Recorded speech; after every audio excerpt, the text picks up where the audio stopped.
We are live for NASCAR 21 Ignition, another live stream edition of the Career Mode Season 1. We are at Circuit of the Americas for the first ever NASCAR Cup Series race at this prestigious but yet young road course. Nearly 4 miles in length, just over 3.5 miles is the length of this road course, and these drivers will be put to the test at really conditions which we have not seen all season long. Not only the second road course race of the year, but it will be a hot, slick, sunny 86-degree day. Like, share, and subscribe for more daily NASCAR content as we are about to get into tonight's action. And welcome aboard, everybody. We're going to take a look at tonight's starting lineup for the Echo Park Grand Prix at the Circuit of the Americas road course. Tyler Reddick will be on the pole for tonight's race. Kyle Larson will start on the front row for the second straight event, this time, though, on the outside of the front row. Kyle Busch and William Byron will be in row number 2. Row number 3 will be all Penske lineup there of Joey Logano and Ryan Blaney. Chase Elliott and Christopher Bell will be in row 4, with Kevin Harvick and Kurt Busch rounding out the top 10 in row number 5. As far as our driver, Keegan Schneider, qualified 19th on the grid, so that is where we will be starting tonight's race. This is going to be very interesting, to say the least. Pit window will be 15 to 18 laps today. We do know that from the custom schedule season here, and hopefully we have ourselves a good, clean race. Joshua Rumsey, Billy Kramer, and many others, welcome into the stream. Hopefully you guys are having a nice, fine, safe Thursday night. And we are about to go racing as usual. Field is going to be roaring uphill into that sharp turn 1. Left-hander, green flag is in the air. Schneider is on the attack early, trying to gain as many spots as possible. And he runs right into the side of Joey Logano. Really using him up. Hopefully he doesn't have a blown right front tire. I don't think he does.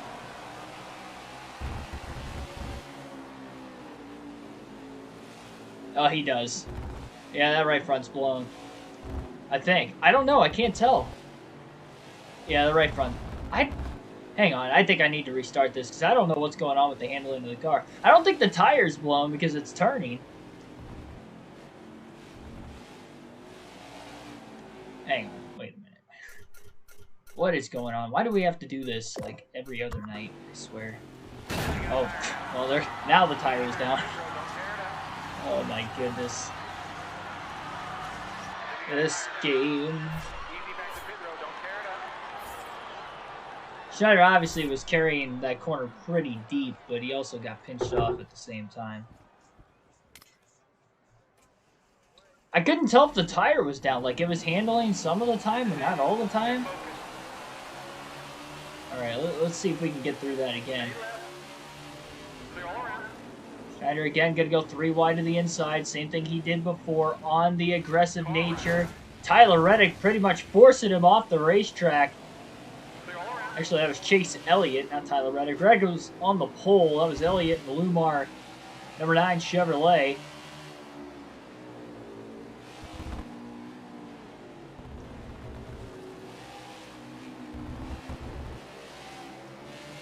Could have very well have been cutting the course. Nice difficult pass on Christopher Bell. Now looking underneath Ryan Blaney. And there's more contact. And he's going to have to keep the fenders on. It's 68 laps scheduled distance for tonight's race.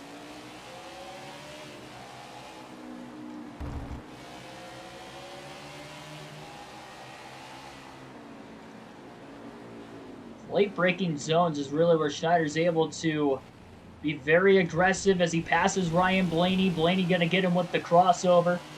So even after the 19th starting position, Schneider was able to get to 7th on the first half of the opening lap. Going to try to stay in the draft of Ryan Blaney down the longest straightaway of the racetrack now. One car swinging wide. I believe that might have been Christopher Bell. Logano to the inside. You cannot pass in these corners. Not the really sharp angled ones, which there's a lot of them on this road course, but they just pinch you off. Schneider's not going all 4 tires below the curbing, so it is legal as long as you get 2 tires up on the curbing. The problem is they are not giving you any room whatsoever. And it is kind of a blind corner for the car on the outside. That's where the spotter comes into play. But again, that wouldn't happen every single corner either. I could see it happening every now and then. But that's literally happened 3 times now in the opening lap. Schneider's tried to make a pass. But again, a hot, slick 86-degree day. There's going to be a lot of tire fall-off, so you're going to have to be very, very careful in the braking zones. Schneider just trying to keep the pressure on that 12 car, Brian Blaney, as much as he possibly can. Blaney beats him back to the gas down the second longest straightaway on the main straight back to the start-finish line. But that check up into turn 1 is really going to help him. Try to close this gap. Car's getting really loose when trying to get back to the gas on the painted curbs as well.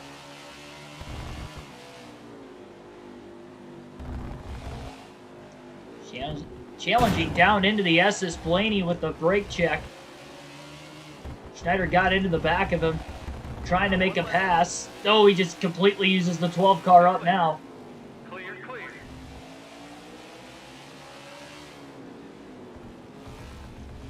Schneider knows he's faster than him, he just can't get around him.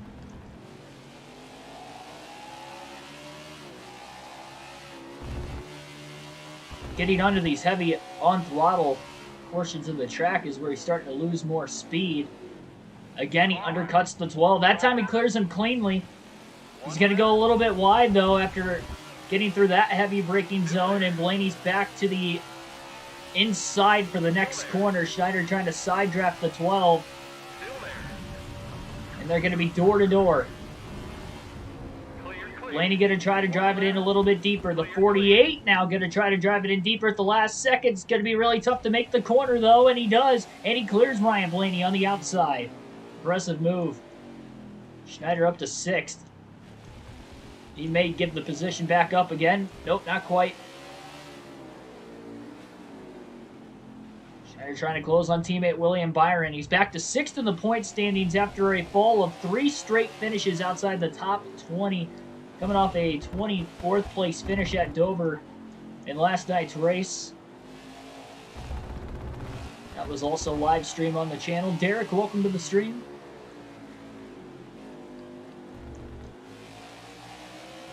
Schneider lost a lot of time to William Byron in the second half of that lap once he got around the 12.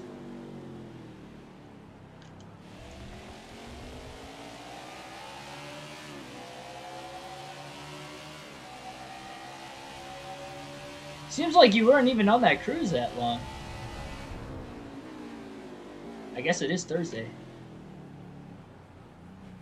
Schneider's definitely trying to break his lane into these 90 and more degree corners.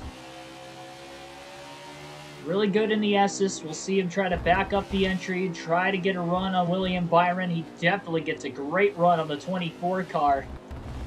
All over the back of his bumper. Gonna try to pass his teammate cleanly if he can.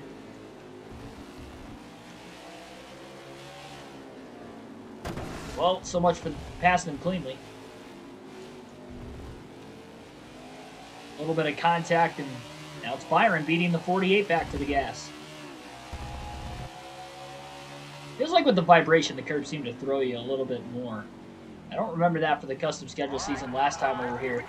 Same corner that, oh boy, that Blaney got around Schneider with the crossover.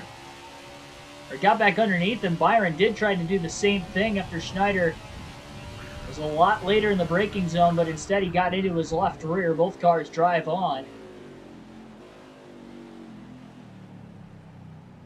The only road course race this season was the second race of the year at the Daytona road course. Schneider finished in 2nd.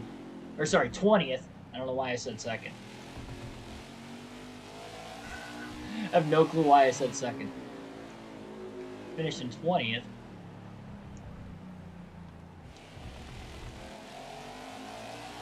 How's the race so far? Well, we're only on lap 3. Things are spreading apart very quickly.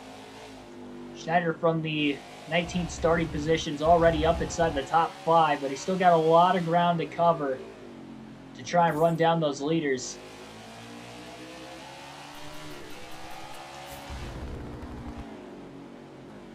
Joey Logano definitely seems to have a fast car. He started only a few rows ahead of Schneider, about 4 or 5 rows ahead of him. He's already up to 4th as well. Logano won at the Daytona Road Course, the second race of the season also, so he may be the one to beat here today at COTA. Him and then, of course, Road Course ace Chase Elliott have to be the 2 favorites. Lost your voice. I don't know what's with the smoke when we're getting back into the gas. It's pretty, not realistic. Especially the amount of smoke. And rolling really well into the S's.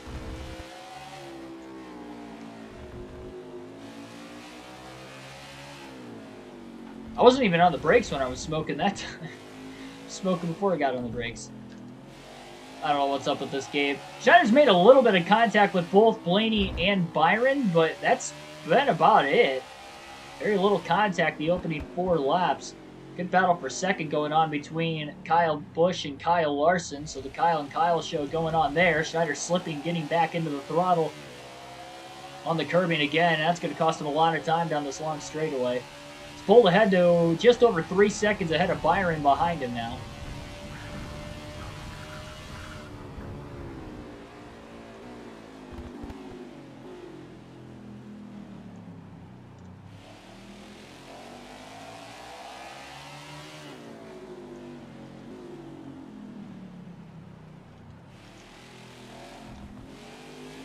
They're going wide. Every time he does that, he's costing himself a little bit of time on trying to get back into the gas.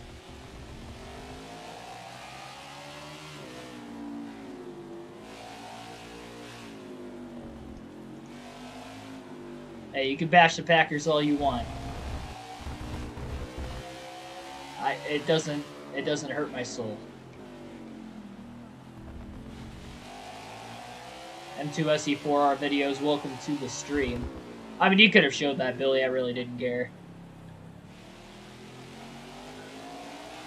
Must be a Bears fan. I'm going to go with Bears or Vikings.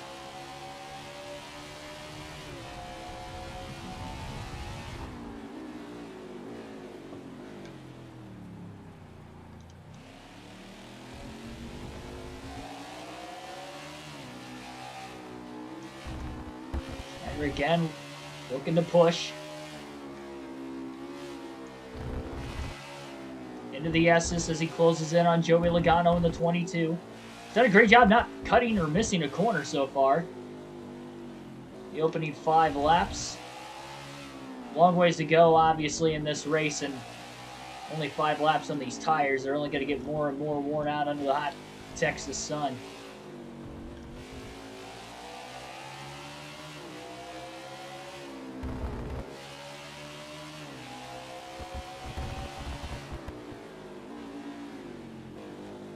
He has definitely closed in on Logano quite a bit in the first half of this current lap.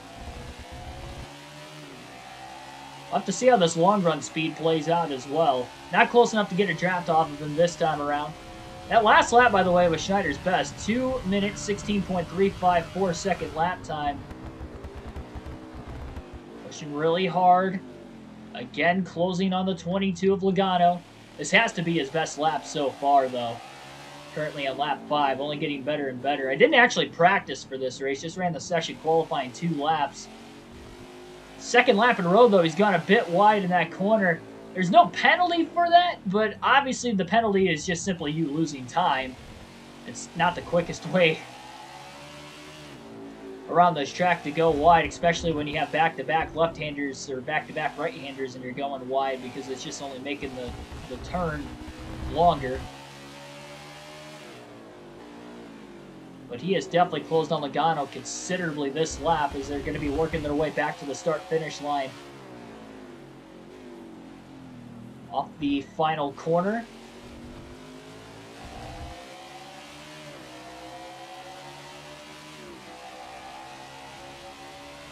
Rodgers get traded then. I will stick with the Packers, yes. I'm not a bandwagon fan. I've been a fan my whole life. I mean, granted, my whole life they've been typically pretty good, but... And we've had some bad years. with Aaron Rodgers, mainly because he's not on the field. Like the couple seasons he got hurt, or his first season when he was playing full time, they went 6-10. It happens. Trust me, I'm a homer with all my sports teams. All my sports teams are out of Detroit except for the Packers, so we're going through a lot of losing right now. Tigers are getting a little bit better. The Pistons absolutely are just god-awful. I'm really hating their front office with the moves they've made the last couple seasons as well.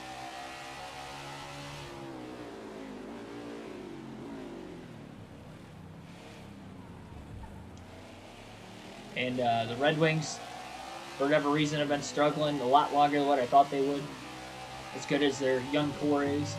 Restall Cup, Michael Turner. John, welcome to the stream.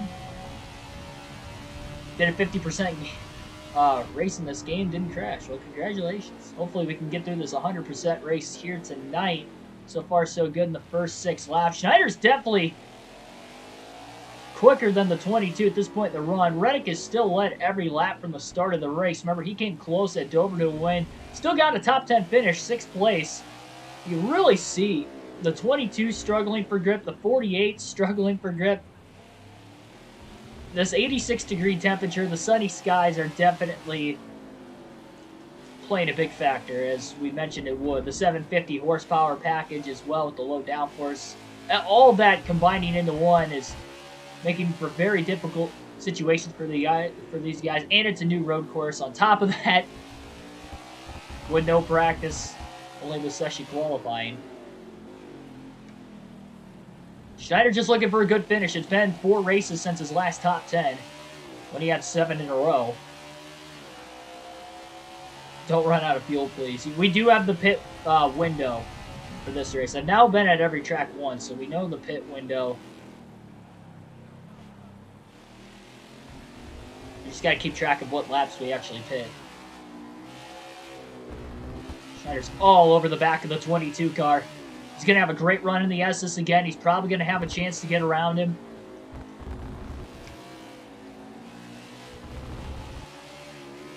Gatto held up pretty well. And, oh, he almost got turned by the 48. A little bit of contact. Schneider's about to blow this corner. No, he didn't. Okay, didn't blow it. Definitely went through there a lot wider. That's going to mess him up in the next corner after that. So easy to get out of rhythm on these road courses.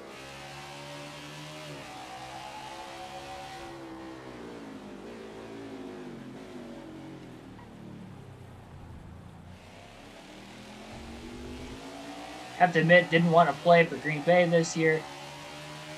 Yeah, I mean, I don't think he did, but I think his love of the game of football in general is the reason why he ended up playing anyway, because the Packers weren't letting go of him. I mean, that just wasn't going to happen, at least last season. Obviously, things are different this year at the contract and negotiations that have been going on, or more, that went on when his contract got reconstructed for him to come back this year. I mean, he just wants to be somewhere where he knows he can stay long term. And, you know, whether that's Green Bay or not, I don't know. I was on the fact, I was one stating, you know, even on the channel, whenever somebody would randomly ask me, you think Rodgers is gone this year? I didn't think he was going to be gone this year, but for that reason. I didn't think he was going to hold out on the season. He's not that kind of guy, just because he loves the game that much, that even if he doesn't love the team he's playing for 100%, I had a feeling he was going to play. But next year, I mean, he could be a free agent at the end of the season, and is likely going to be a free agent at the end of the season.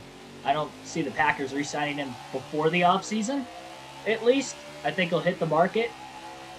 You know, we'll see what happens from there. But it would, I trust me, I will be sad to see him go. Just, I mean, it brought great times as a Packers fan watching football. A lot of great moments that I will remember for the rest of my life, as far as, you know, where I was during some of these, you know, crazy Hail Marys or moments watching the games, and gotten to see him play against Detroit, because that's closest major city that has an NFL team to me, so I've got to see him play live a couple times. I'll actually be seeing that game at the end of the season, so, you know, if it's my last time seeing Rodgers play in person, hopefully we go out with a bang.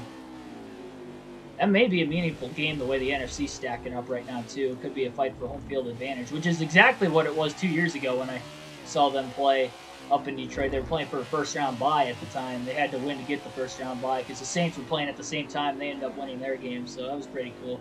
They came back in the second half. They were down 17-3 at halftime. Ended up winning 23-20. It was a good game. Or he wanted to go to San Francisco. Yes, I don't buy into, where he's going to go exactly. It's all speculation at that point. You kind of take it with a grain of salt. If it happens, it happens.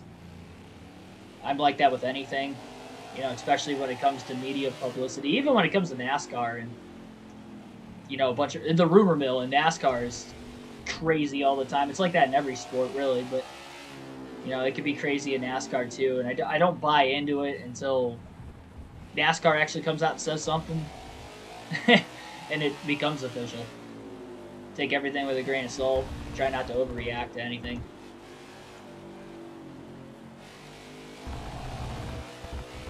I'm shocked that Schneider's had this much pressure on Logano for this long and has not been able to pass him yet. He's going to go wide in this corner. That's going to hurt him.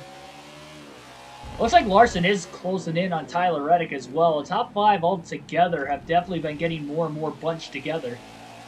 Chiefs and Chargers tonight. Yeah, that should be a pretty good game. Oh, before he got drafted. Gotcha. I thought you were talking about, this offseason. But yeah, I mean, he's from California. He went to college, Cal. I'm sure he wanted to go to the 49ers. Probably the team he rooted for growing up as a kid and stuff, too.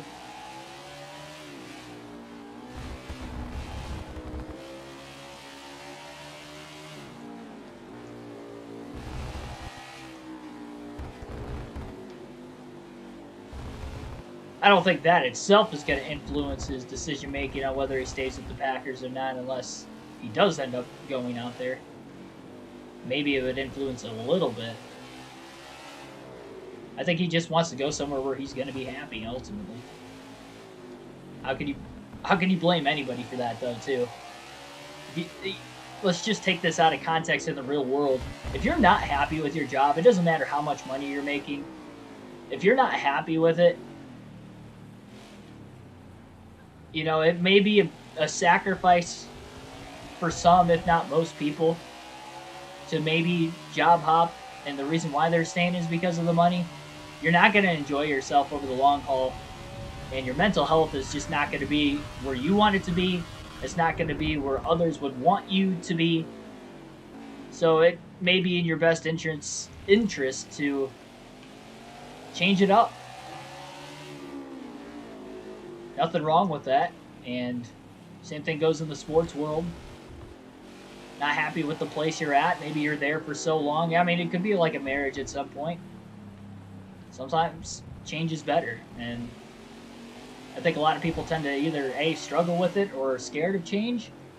So when it happens, that's why they, you can take it two ways. They're either A, scared and hesitant, or B, they get frustrated and mad. Or C, you can deal with the consequences and become a better person off of it, but that generally isn't the way society tends to go. I wish it was. I mean, that's the vantage point I take with everything in life, but Keegan swear. What, are you telling me to cuss or something? Or did I say, I didn't think I did. Oh, wow, that was a gutsy moment there. Schneider was coming in hot into turn 1, and he went in too hot. Cleared Logano, luckily, cleanly. But in doing so, Logano made the simple crossover move. Get right back into the 4th position again. Schneider closes into the S's. He's all over the back of the 22 car. Last time he was this close, he got into the back of him. And this time he gets into him as well. Logano slides. He's going to make the save, though. We should stay green. And that is now the second time that Schneider's gotten into Logano. Accidental bump and run there. He just ran right through the 22.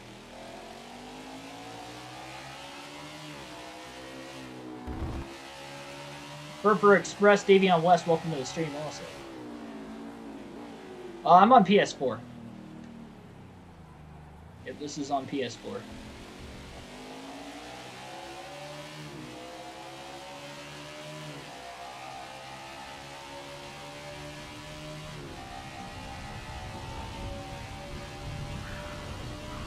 I didn't. Oh, gotcha. I didn't think I did. I usually don't.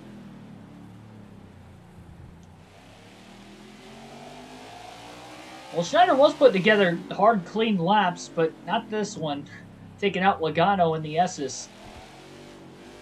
The AI definitely tends to check up at that area of the racetrack. That's where Schneider's able to gain the most time.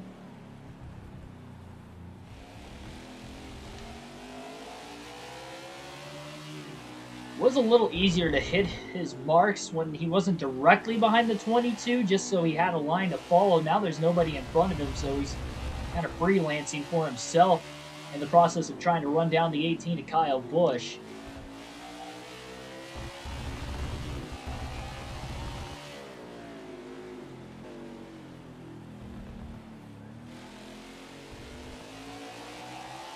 Terrible, welcome to the stream. Should do a whole lap in first person. I do alternate through the different camera angles, usually twice during the full races. So we will do that eventually. I'll wait out for the first pit stops, means we are closing in on them. Again, the pit window tonight is 15 to 18 laps. That's based off the custom schedule season when we ran here. It's the first trip to COTA for the career mode, and obviously the only trip here on the season.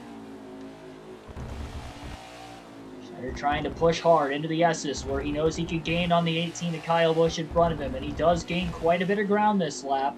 Sliding those older tires, though. 11 laps is a long time at COTA. It's just over 3.5 miles with this circuit, with this configuration.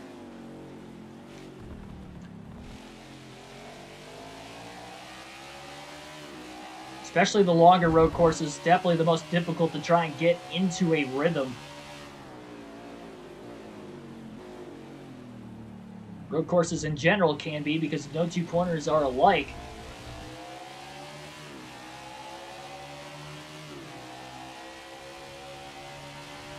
Yeah, we've had as many as 20 people watching so far. Definitely smash the like button, subscribe if you are new for more daily NASCAR content. Realistic commentary, full race live streams every day on the channel, whether it's for current or past NASCAR video games. We'll go back to NASCAR Chase for the Cup 2005 tomorrow night, starting our custom schedule season for the Whelen Modified Series. Double header for you on that one. Modified Series races. We do 2 races on the same stream. Those first 2 races will be at the Dodge Raceway, little bull rank short track, and then we go to Watkins Glen for race 2 tomorrow night. Full races there. 150 laps at Dodge Raceway. The stadium short track, and then 60 laps at Watkins Glen.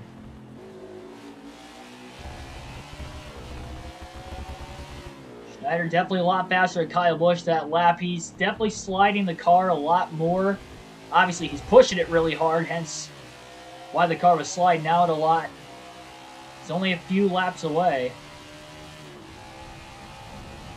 Watch out, guy. He takes out yellow cars. Hopefully it's not the case. Schneider coming in hot, but he hits his marks beautifully in turn 1 despite charging hard. And he's going to be in contention to, again, get around Busch in the S's. He ran into the back of Logano twice. The second time he nearly spun him. Logano luckily still in 5th, but he is now 4 seconds behind the 48, the 18. Schneider closes in the S's, really trying to back this set of corners up so he can have a shot to get around Busch. And try not to hit him and really try to race him clean. And Busch actually pinched him off that time. That wasn't the 48 getting into the 18. That was the 18 completely chopping off the 48. So we have a battle for 3rd. And Busch wins the race back to the throttle.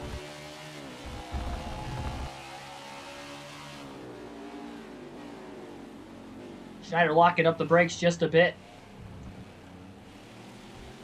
Not all the smoke is from the brake lockage. Obviously, you can see the smoke even getting back into the gas, too. Probably should have hopped in the draft there. Might be a little too late. I don't think Schneider's quite close enough anymore to be able to draft Kyle Busch. Longest straightaway of the racetrack, 184 miles an hour hit that time. Schneider to the inside of the 18. And again, Busch just completely chops him off. He might not have saw him that time, though.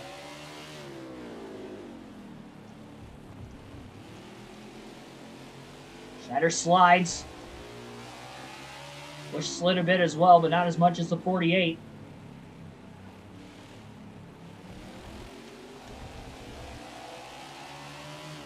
Did I say Wheeling? Yeah, it is Featherlight Modified Series, sorry. Now it's the Wheeling Modified Series. At the time, it was Featherlight.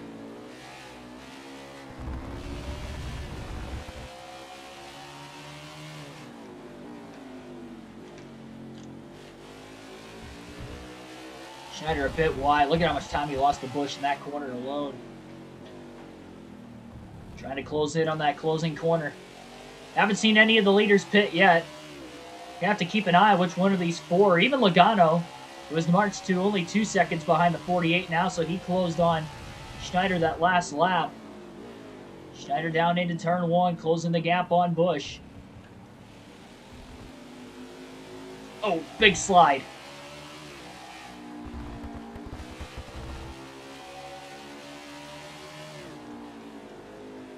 And again into the S's.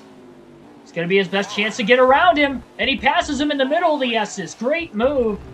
Schneider timed it perfectly to get around Kyle Busch. Trying to keep it on the racetrack and keep the 18 car behind him now. Race high third place position for the 48. It's been quite some time since he has led a lap that wasn't in the middle of green flag pit stops. Got to go back to his last win at Richmond was the last time he was able to do that. 5 races ago. Still has the most laps led on the season up to this point.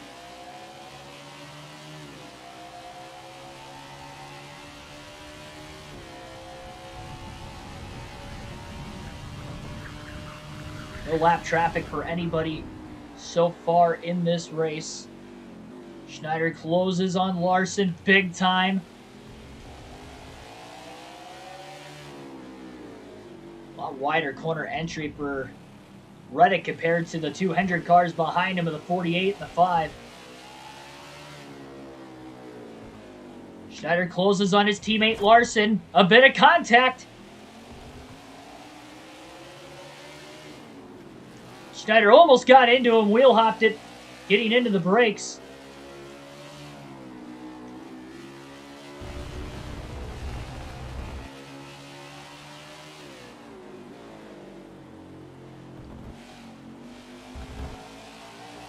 Even that little bit of contact, and Reddick was able to pull away. The more these two battle for second, the better for Reddick. Oh my goodness, and Larson just about got spun out again. And now he's off the curbing and he slides some more.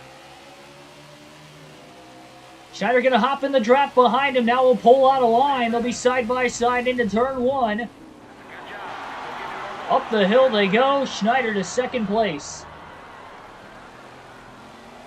Twice he got into the back of Larson like he got into Logano a couple times. At least he didn't almost dump the 5. Well, I mean, he did almost dump him, I guess. I don't think Larson would have slid as much if he didn't try to get back to the gas in a weird spot on the curbing as well. Definitely seemed like that was the majority of his slide, not necessarily just from the contact. Schneider having a hard time trying to keep it on the racetrack and push extremely hard to try and catch Tyler Reddick in the 8 for the race lead. Two young guns going at it.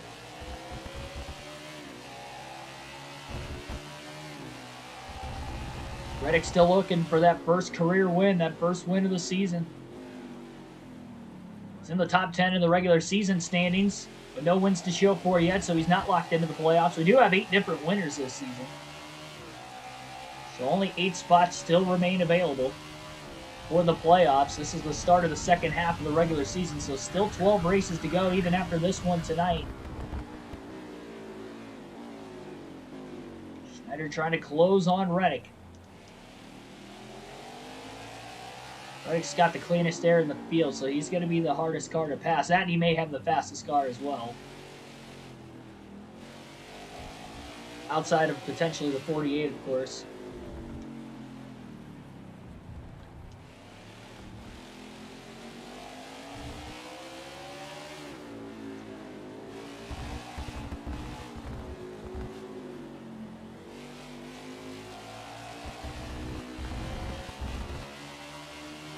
They're keeping a lot of pressure on.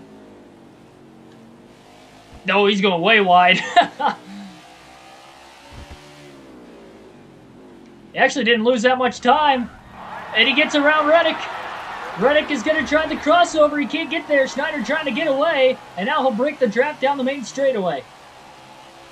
First lap of the day led for Schneider in the 48. Lap 15 at the start-finish line. And now into the braking zone into turn 1. Schneider's going to overcook it.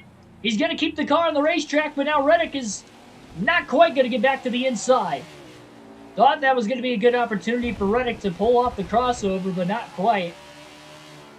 Incredible battle for the lead. Just prior to the first pit stops of the race, Schneider trying to open the gap up in the S's. He does, but now he's going to go wide again.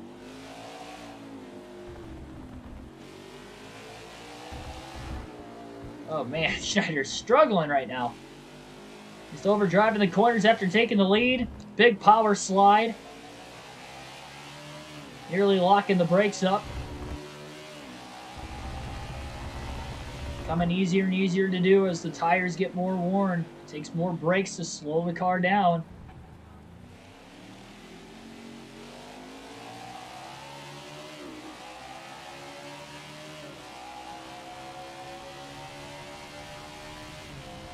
Larson is within a second of Reddick for second place now. Reddick losing the clean air. 48 not too far in front of him.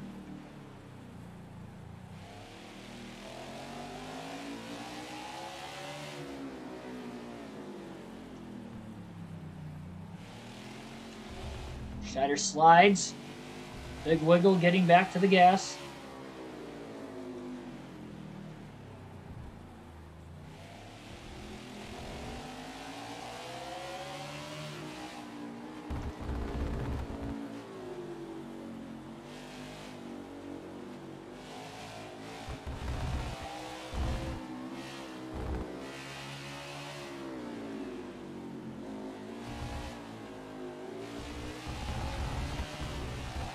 I think he's worried so much about Reddick behind him because there's no rear view mirror in this game. I think that's the main reason why he's overdriving these corners. Good job coming back to the start-finish line again.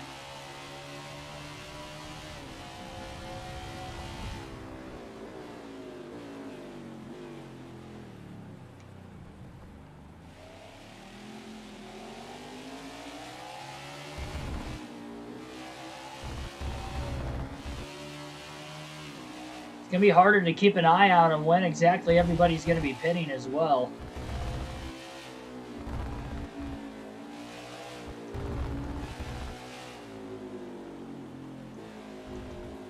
Second lap in a row that Schneider almost went off course.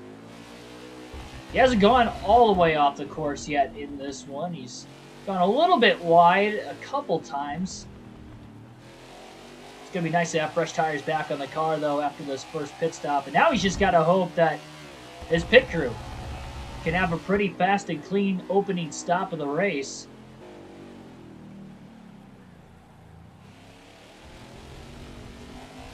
You pit every 17 laps. It should be a 3 pit stop race today, so that's what Schneider's going to be hoping for.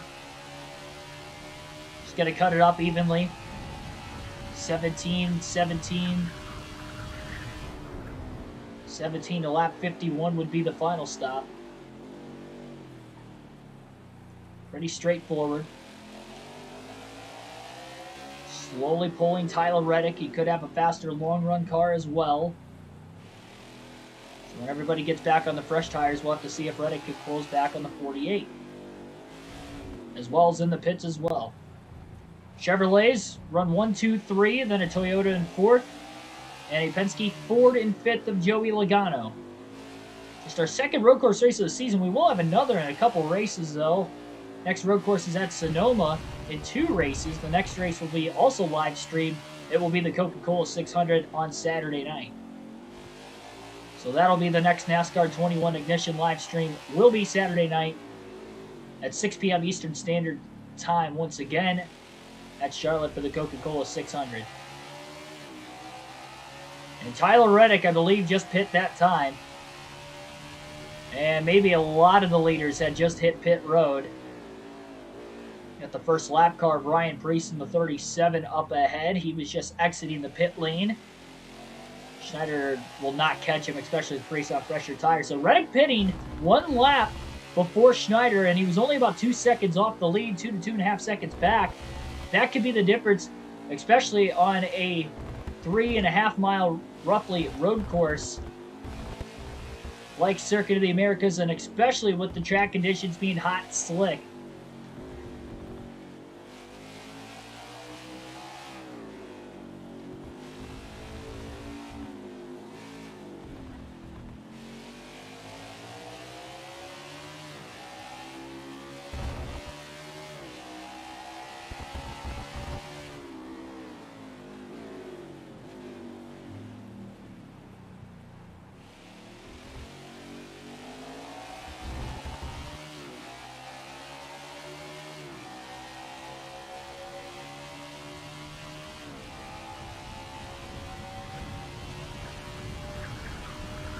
Schneider definitely not even going to risk taking it another lap.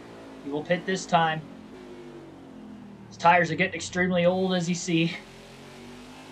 Overcooking it a bit into that corner. Going wide, and even these mistakes on this lone lap alone is going to cost him quite a bit of time. Sliding around on old tires. Everybody else going to be on fresher tires trying to run him back down again.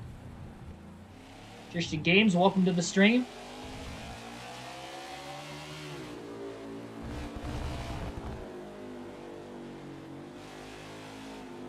Yeah, I got my workout coming up after this. I think I was trying to work out earlier, and I about hurt myself, so I stopped.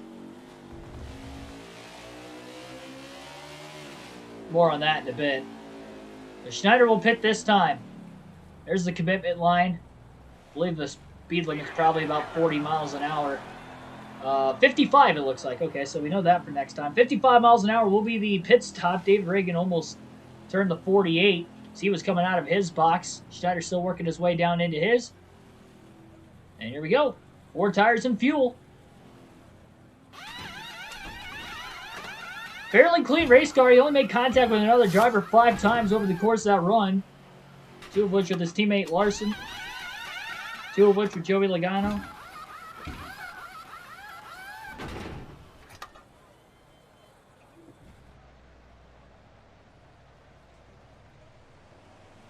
And this is the moment of truth. Where is Reddick and the rest of the leaders? And will Schneider be able to get up to speed? No, he will not. Tyler Reddick to the lead. And that's the difference, pitting just 1 lap prior to another driver here at COTA. And Logano just about wipes out the 48 who was coming out of the pit lane. So he had to stay on the inside lane, and Joey Logano just about turned him. So Schneider will cycle back to 3rd place. 1 lap fresher tire is not going to do much. Though he will gain in the S's quite a bit here as he tries to run down Kyle Busch once again. So Schneider was able to lead for about 3 to 4 laps before the green flag pit stops, and now he's going to have to battle back once again after his pit crew. Maybe not the quickest stop, but again, pitting 1 lap early by Reddick and Kyle Busch was a very big difference there.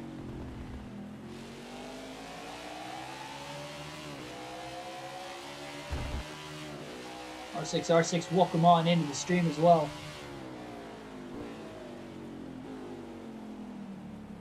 Kyle Larson dropped back to 5th place, it looks like. He was in 3rd. Kyle Busch and Joey Logano get around him.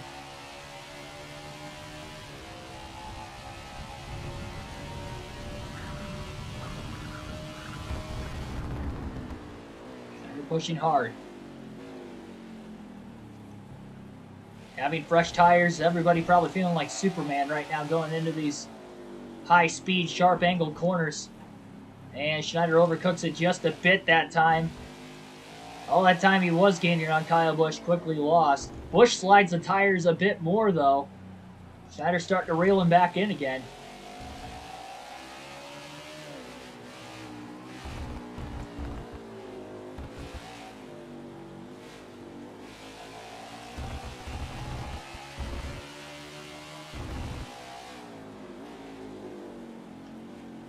Power slide. Schneider going way wide. Reddick is very close to the back of the lap traffic as well. Schneider cuts it in deep. Made sure he was going to keep it off the 18. Look at how quickly Busch will beat Schneider back to the throttle. As they come up the hill to lap 19. Down into turn 1. We'll have to see how Reddick is going to get through that lap traffic. Schneider and Busch may have a chance to close in quickly. Speaking of closing in quickly, Schneider way better than Kyle Busch in turn 1. You have a chance to get around him in the S's. It's actually where he passed him cleanly earlier on. Trying to do just that once again. Not going to happen.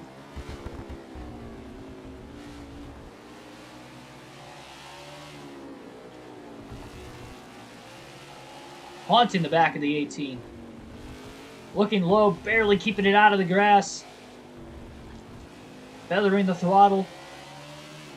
And again, Busch beats him back into the high-powered throttle zone. Schneider going to try to outbrake the 18. He's on his inside. He clears him. Busch is likely going to get the crossover, and they're side by side again. Big wheel spin by Schneider, getting back onto the gas. Almost overcorrected it enough to where he spun out. That's going to cost him time on this long straightaway as he tries to hop in line and draft off of Busch as much as he can. Reddick has caught the back of the lap car into the heavy braking zone now.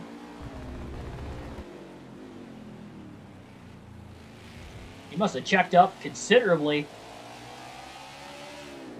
Top 3 all within about a second of one another. Schneider power slides, stays in the gas, drives out of it. As he works it on Busch. Oh, and he doors the 18. More than just a bump and a run that time. Schneider's up to second.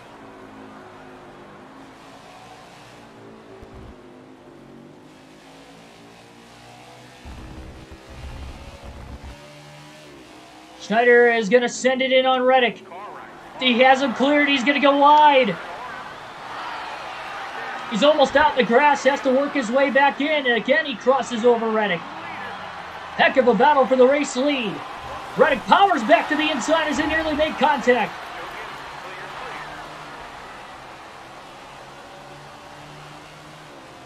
Three-car battle for the lead at Circuit of the Americas. Into turn 1, Schneider back to the bottom again. Clears Tyler Reddick. He's in a great position going into the S's here, but he may catch the lap car, the 53 of Joey Gase. He's going to have to be careful not to run into him. And he gets around him cleanly. Well done to get by the first lap car of the night. Reddick's still stuck behind him.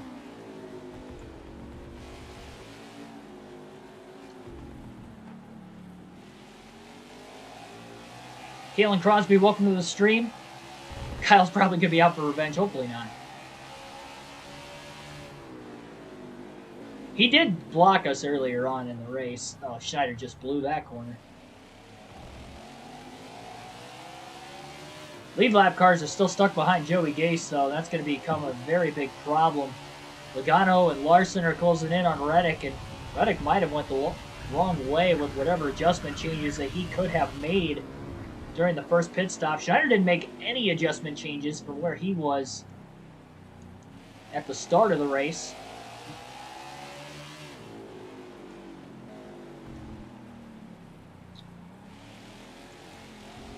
Making some simple errors right now, though, even on relatively fresher tires.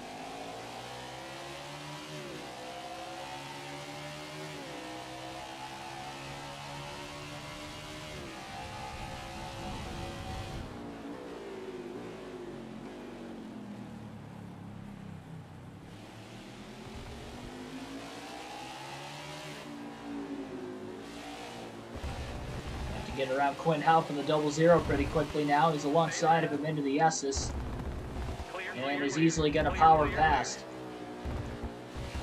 Hugging those big yellow turtles on the inside. Going a bit wide. It's a good thing COTA's got a lot of runoff area. A lot of excess pavement available for these stock car drivers today. Reddick still has not gotten around Joey Gase. Now he's got Quinn Halpin between him and Schneider as well, only allowing for the 48 of Schneider to pull away more and more over the course of this longer run. So we still go caution-free through the first 21 laps of tonight's race at COTA. Next scheduled pit stop will be after lap 34 for Schneider, or I should say at lap 34.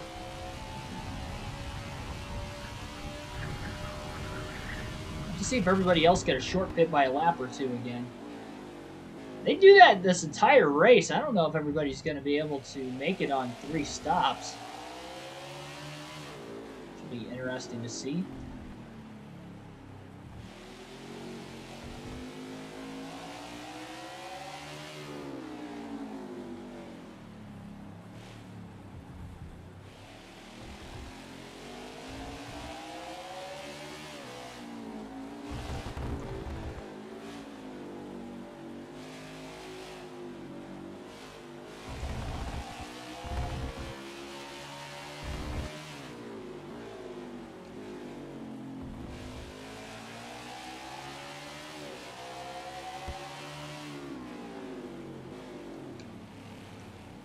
Schneider nearly cleaned out the 62. Oh, he nearly cleaned himself out getting back to the gas. Slipping and sliding around off the curbing. Winding gone.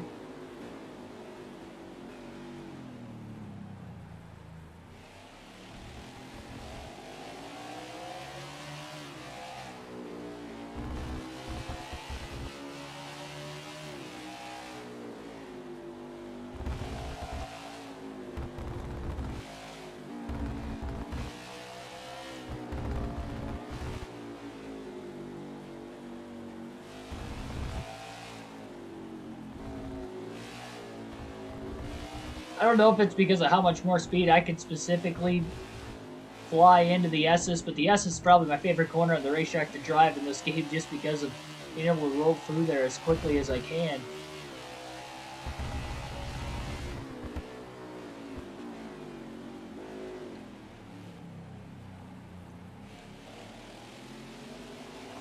Schneider right there on David Reagan, going to pull out of line.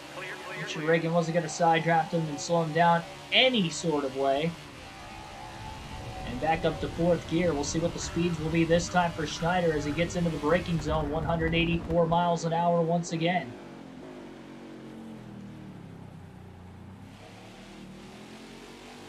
Sorry about earlier, OC brother. That's okay. It didn't bother me at all.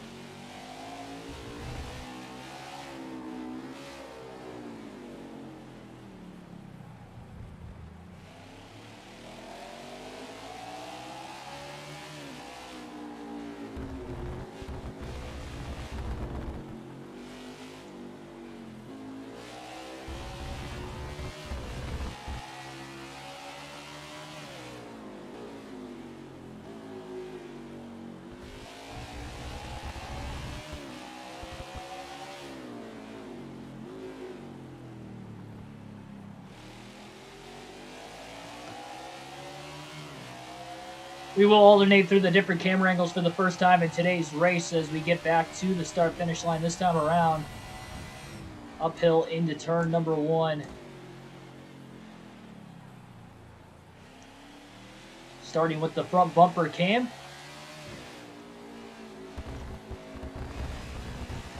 And it's the first time Schneider's led 5 races that hasn't been in the middle of green flag pit stops.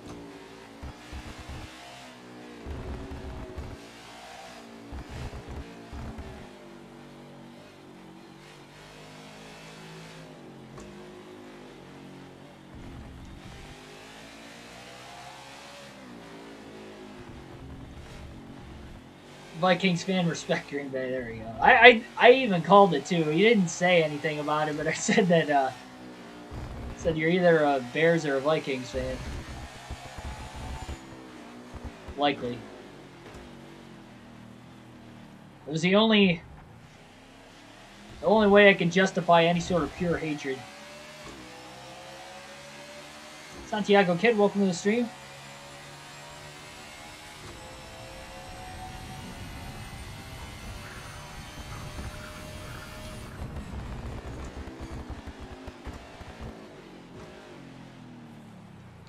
Ooh, bit of a wheel hop that time. And Schneider wants to make sure he's not going to cut the corner. The camera angle definitely makes it difficult on the higher elevation changes, making some of these corners a bit blind.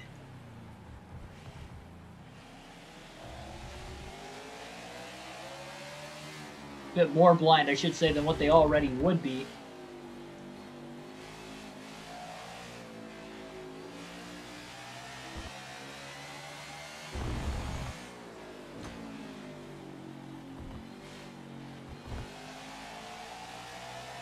We'll go to the hood camera next.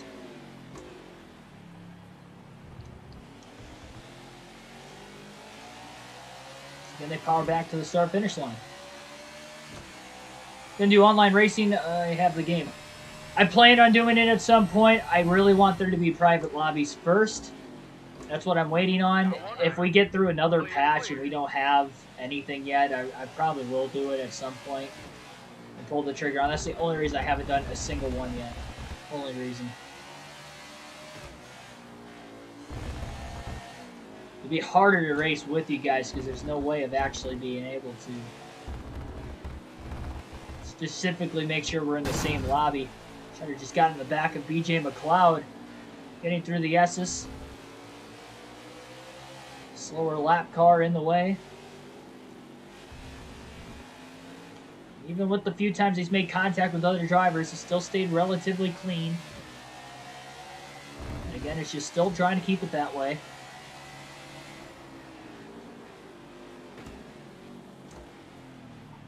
Powering by the 78 car that time around.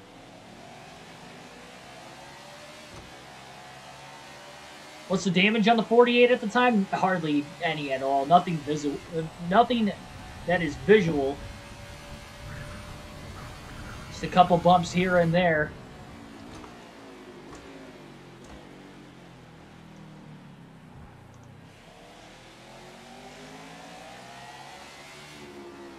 Schneider's fastest lap of the race so far is a 2:14.314. Last lap was about 3 seconds off of that. That's just the tire wear over the course of about 7 laps at COTA when it's 86-degree temperatures and mostly sunny skies.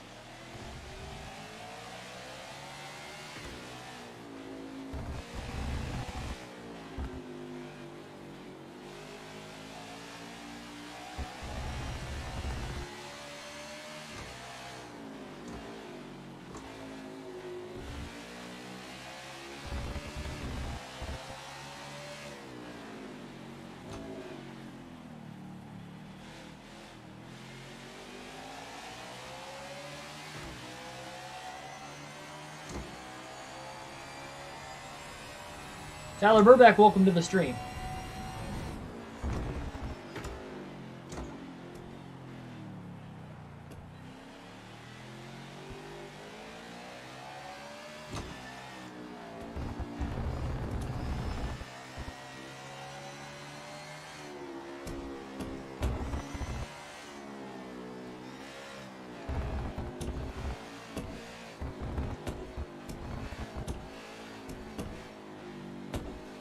Really hear me playing with the throttle in the middle of the corner. all the pounding and clicking noises you hear inside the cockpit and the dash cam is the brakes and the throttle, so you can really hear me playing with it in the S's. We were going through there. Part of why Schneider's able to get through there as quickly as he does. Well, that's good that you're in clean racing. Wish we had more people like you or not.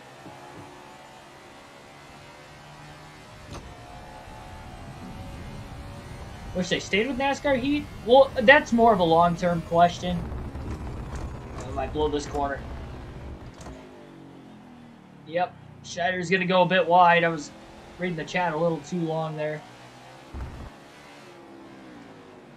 Ty Dillon's on the outside. Kind of figured he was somewhere around where Schneider was. Schneider's just going to let him go for right now. It looks like he's going to be able to pounce right back on him again. And he does. Maybe a little bit of contact in there as well.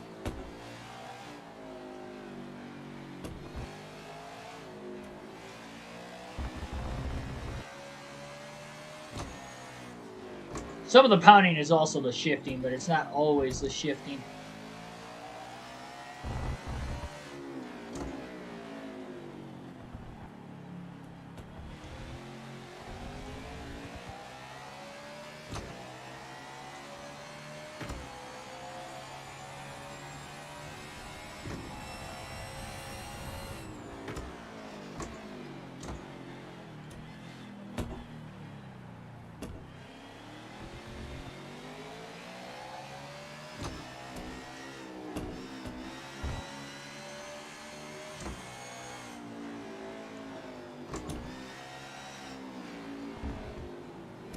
An in big time on Ryan Newman in the 6.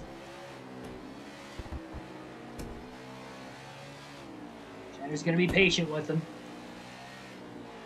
Probably going to wait till that very long straightaway to get a run and make a pass on him.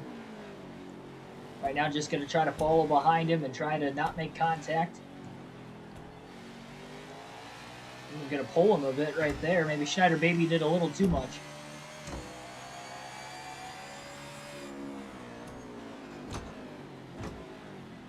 Pulling out a line now to make the pass. He's underneath. Oh, no! He spins out, getting back into the gas. Powered up the throttle a little too much. Schneider's going to go for a spin. He keeps it on the racetrack. We stay green. It's going to cost him a lot of speed now onto this main straightaway. Not sure where the leaders are at still. Schneider is still in the lead, so he worked himself out quite a ways ahead of everybody else. So he was on the inside of Ryan Newman. I don't think he made any contact with him. He just kind of hopped back in the throttle a little too soon and around the car went for a spin. First time he spun the car out today. Again, the hot slick conditions, the 750 package as well, all just being thrown at you at once. New road course. Be very, very difficult in the handling. Very, very treacherous. I'm surprised we haven't had more of those situations today.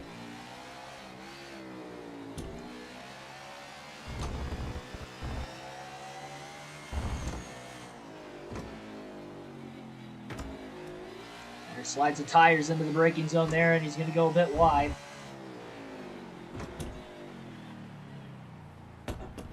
Career mode race at Michigan. I wish you good luck.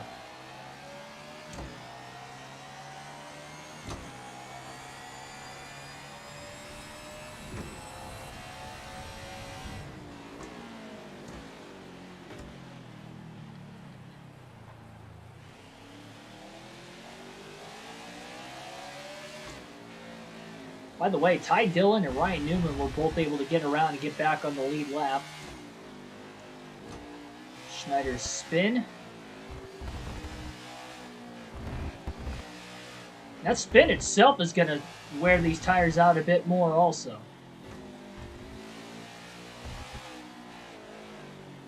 That wasn't great. He's still got to go about 7 more laps until his next scheduled stop so he can make it on 2 more pit stops to the end of the race.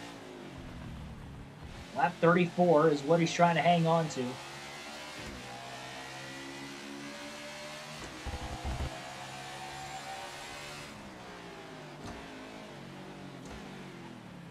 This was the same corner he spun out in on the last lap. That time he gets through there with ease.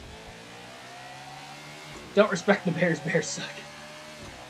I'll tell you what, it's always... I just find it amusing as a Packers fan that when it comes to... as a football fan in general, for whatever reason, when the Bears, the Lions, and the Browns more specifically, and I think the Browns more because they're locally, there's a lot of Browns fans in my area. But it seems like whenever they like blow a good chance to win a game or something, I just always kind of find it amusing. Not that I enjoy it, I laugh at it a lot. Like when the Browns almost lost to the Ravens this last weekend. they got the onside kick, and my instant reaction was like, "Oh no! Like, how could you?" I mean, they just somehow find a way to always let their fans down. It doesn't ever seem to fail.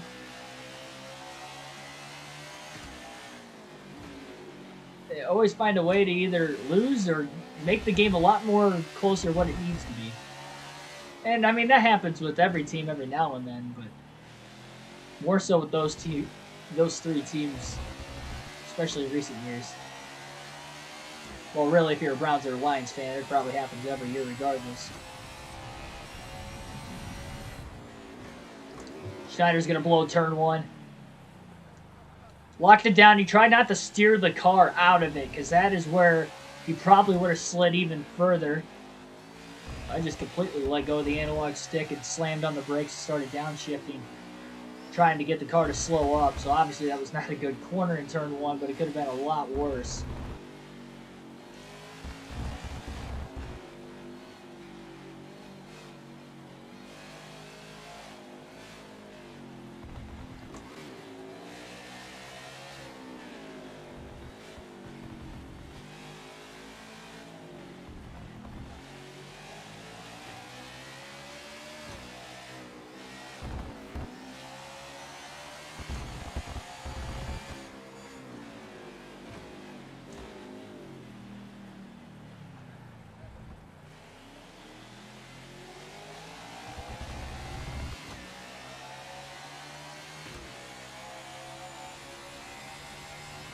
Lap times are over 4 seconds a lap slower now at this point in the run.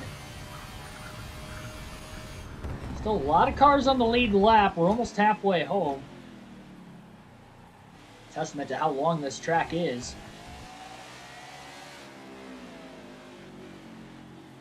We've not had a caution-free race all season long. Except for the last road course we were on, which was at Daytona. The only caution-free race all season. See if that will stay the same again today.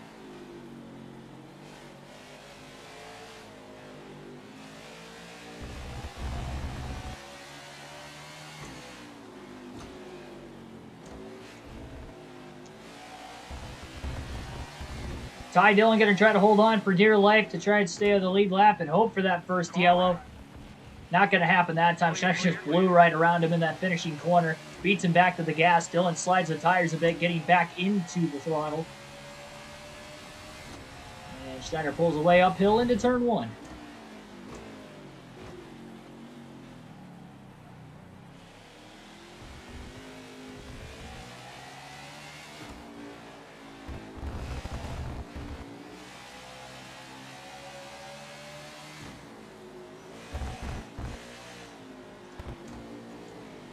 Goes closing in on Ryan Newman. Big time close. Oh, he gets into him. Very fortunate not to blow a tire there. All clear. A little bit of damage onto the front of the race car. Clear, clear. That had blown left front tire written all over it.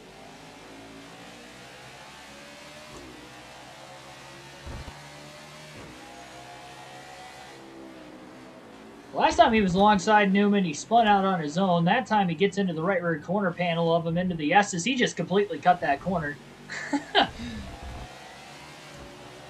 Maybe not completely.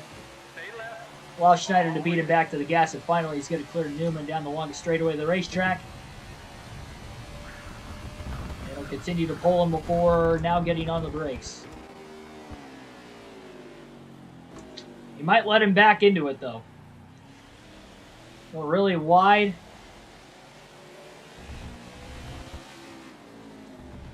And that just, I mean, just going wide in one corner left him to go wide in the next, and Newman gets back around. Newman overdrives another corner. Schneider again, closing the gap.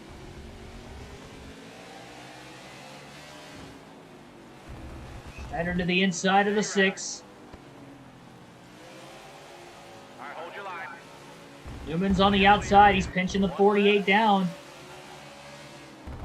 Ryan Newman has costed Schneider a lot of time here. Schneider passed him, and then he overdrove a corner, and Newman got right back around him again. One left, one clear, clear, clear. Schneider tried to widen his arc out right at the last second. Really trying to get a run back on the 6 car. Stay left, stay left. Clear all around.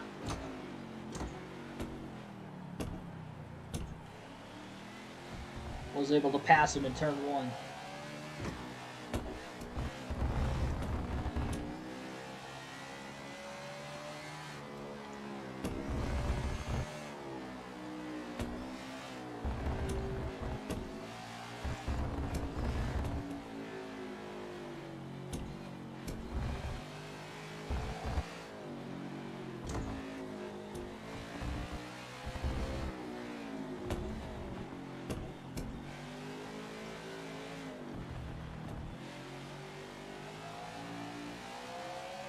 George 4888, welcome to the stream.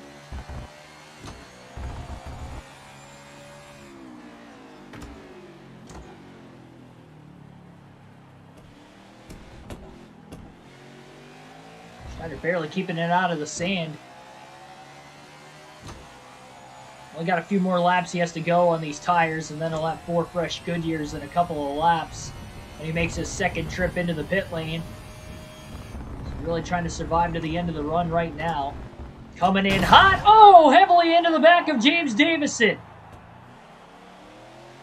Davison seemed like he just stopped. I think Schneider was going to make the corner perfectly fine, but he slowed down immensely. As Schneider plows into the back of him, sending Davison around. No caution.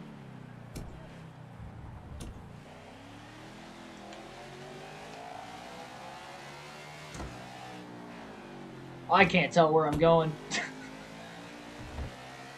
Oh my goodness. Trying to drive a car like this is the hardest thing possible. Newman's closing back in again. And Davison slowed up so much. Slowing down, slowing down, slowing down. He just kept slowing down. Like he had a mechanical failure or something.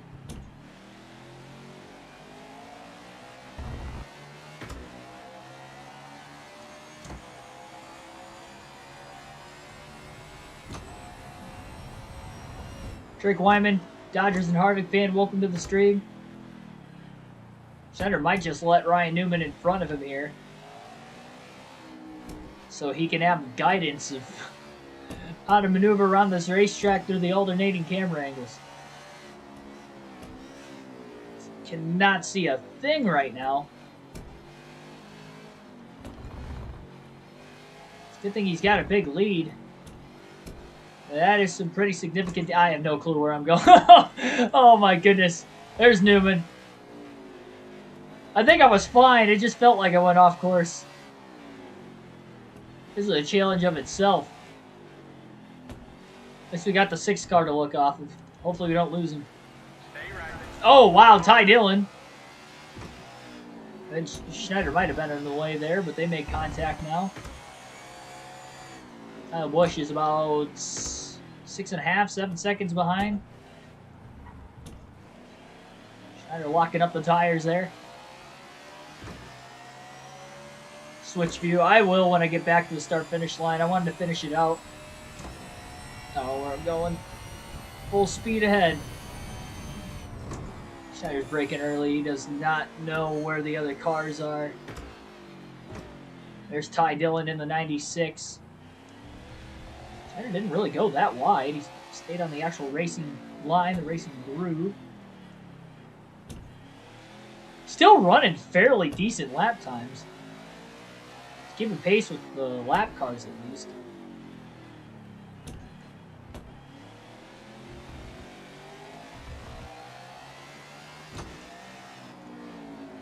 Oh my gosh. Still on the course. Oh, I don't know where I'm at. Alright, there we go. 2 more corners.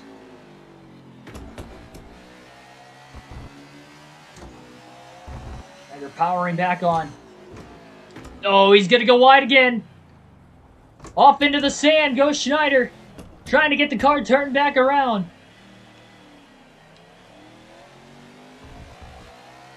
That's the first time today that he has blown a corner hard enough that he has gone off into the sand. And Kyle Busch, because of that mistake, is closed.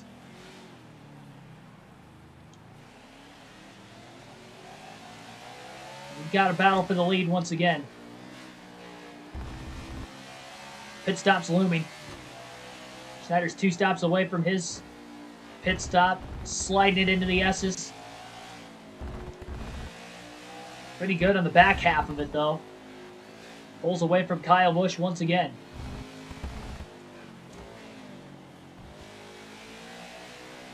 I don't think the damage itself is slowing the 48 down. I think it was just that camera angle and him making the mistakes there. Handling hasn't really gone away either. Still fast on the portions of the track he was at his fastest earlier, but the race has gotten congested once again. So Schneider's pit stop the first time around wasn't that great. He had about a 2 to 2.5 second lead over Reddick at the time, ended up coming out in 3rd place. Tried to widen the gap out again on Busch. He's far enough ahead of him, Kyle will not be able to draft off of him here.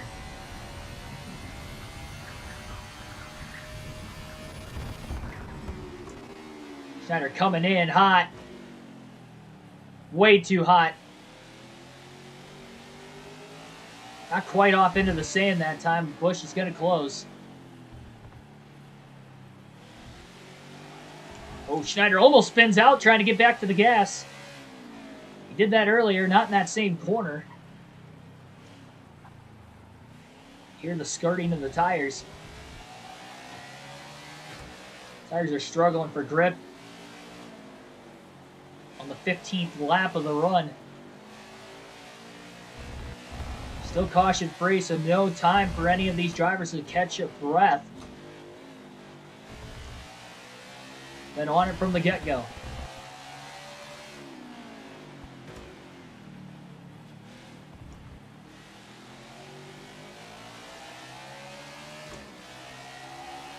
We'll go back to the far chase cam for now. Kyle Busch just hit pit road that last lap. Schneider's going to stay out. I think they're pitting every 16 laps, it seems like. Not everybody, but some of the leaders are. Kyle Busch, of course, one of them. So although he is going to cycle back to the lead, we can pretty much all let us guarantee that Kyle Busch will likely be the leader after this next set of pit stops. Clear.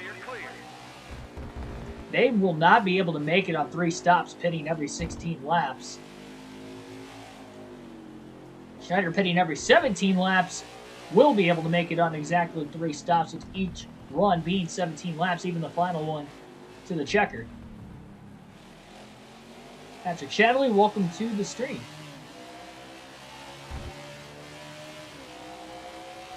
Finally made a Christmas shopping delayed for you. It could be later. I mean, you could have gone out on Christmas Eve scavenging and hunting at the last second for anything you could find or buy. Anything that caught your attention.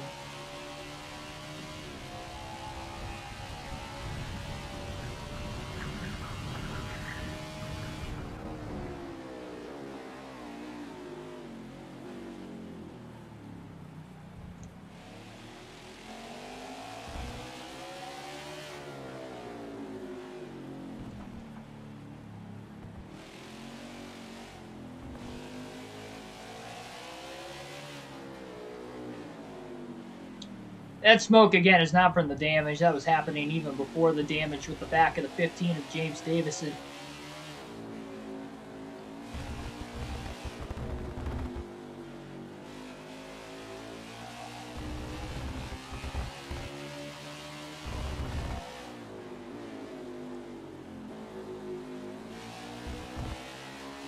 Lap car Ty Dillon coming in to pit this time. Schneider going to stay out one more lap. Pit at lap 34.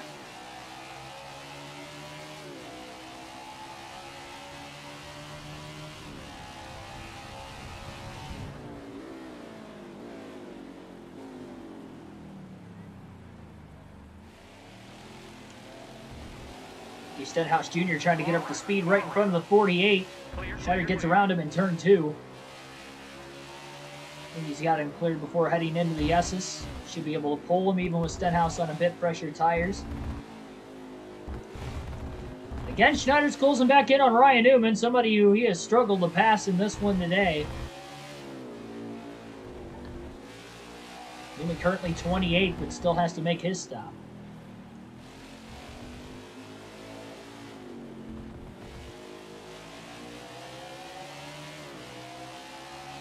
Schneider will be pitting this time by for the second time in today's race, both under green flag conditions.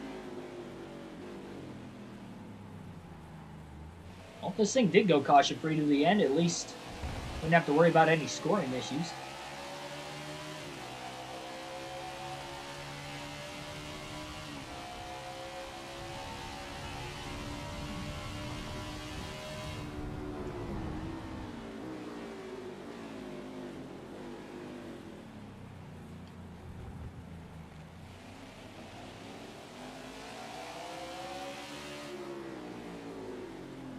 Actually got around Ryan Newman relatively easily that second to last corner.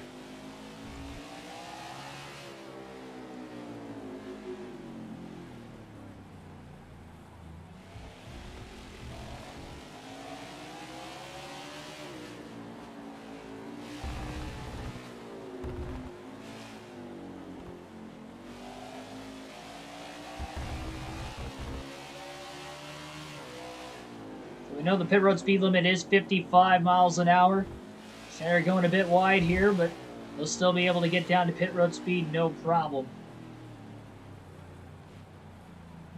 The leader's in the finish. That was the game that ran us into the wall there. Get this right back up to speed again. So into the pit lane, 4 fresh tires and fuel for the 48 of Schneider. Crossed flags, we are officially halfway home at Circuit of the Americas for the Echo Park Automotive Grand Prix.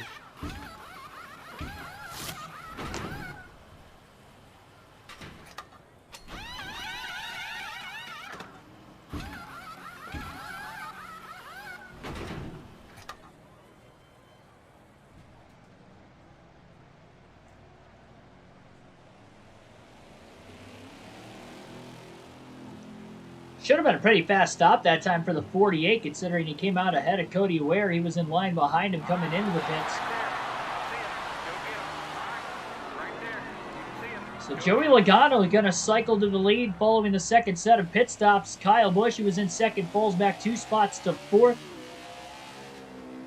Reddick is up to 3rd now. Larson still back at 5th. So for the first time today, it is Joey Logano leading. We'll see if he can actually lead his first lap back to the start-finish line this time around.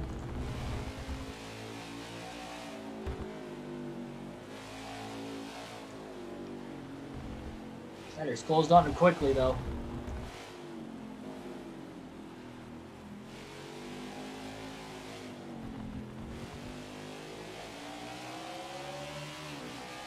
But now he pulls right back away.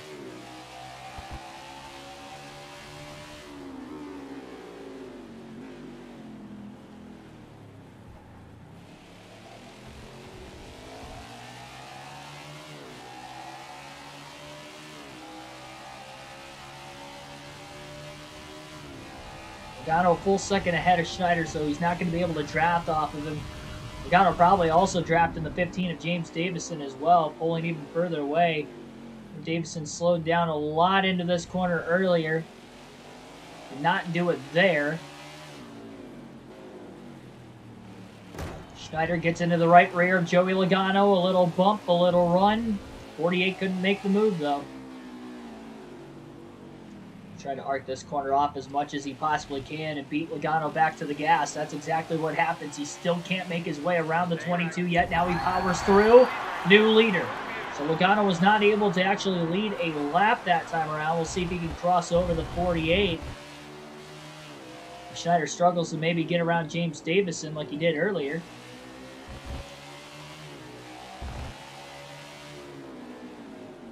Schneider going to send it in on Davison. Into the final corner. He does. He clears him. Schneider to the lead. They never officially lost a lap led in that transition to green flag pit stops. Well, he may lose the lead into turn 1 because he's going to go wide again. He keeps it out of the sand. Davison gets back around. Logano does not. Schneider's going to have to get back around the 15 car again. Into the S's, and he does just that.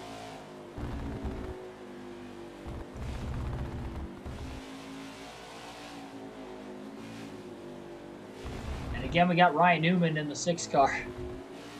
Up ahead, he must have had a pretty fast pit stop.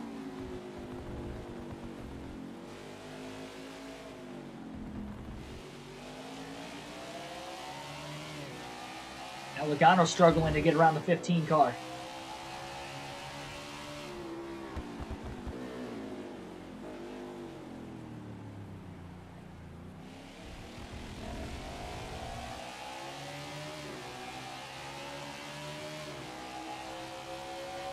$15 people watching right now. 15 likes on the stream. Thanks for everybody smashing the like button. Please do so if you haven't already, and also subscribe for more daily NASCAR content on the channel. We got full race live streams, realistic commentary on the daily basis. Whether it is for the real races on the race weekend during the season, the video game races, the off season like we're doing right now with this NASCAR 21 Ignition Career Mode, and other past NASCAR games as well. Just had an upload earlier today of the next Career Mode episode of the World of Outlaw Sprint Car Series game, so make sure you check that out as well. Part 5 is out, uploaded earlier this morning, and Part 6 will be up on the channel tomorrow.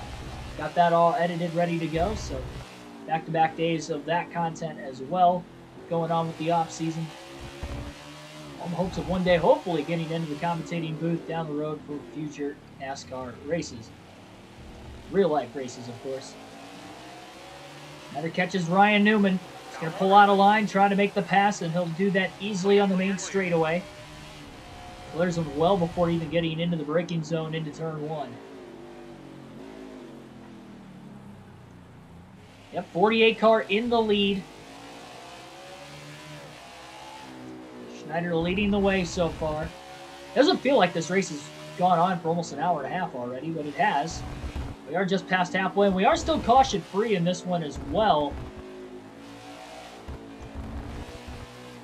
And just one pit stop out from the finish. That stop will be scheduled at lap 51 for Schneider. Everybody else that is up towards the front of the field probably going to pit a couple laps prior to that. So they may have to pit a 4th time. Relatively banking on a caution to be able to make it on 3 stops. Which we are still caution-free. We have seen a couple spins today. James Davison went around off the front bumper of the 48, and then Schneider also himself spun out, getting back into the gas maybe a little too soon on older tires towards the end of that last run. But he kept it off the wall. He didn't hit anything. Got a lot of open and clean air in front of him before he catches the next lap car in 30th place, which would be Justin Haley in the 77. So he's just out here running some good, hard, consistent, clean laps on relatively fresh tires. Trying to open up that lead on Joey Logano, who he just passed right back for the race lead after the green flag stops 2 to 3 laps ago.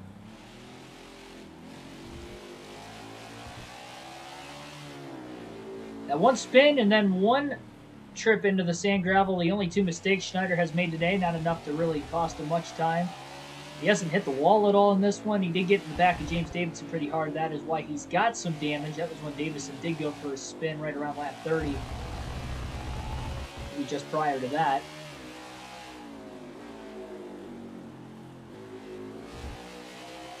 3 pit stops or 4? It will be 3.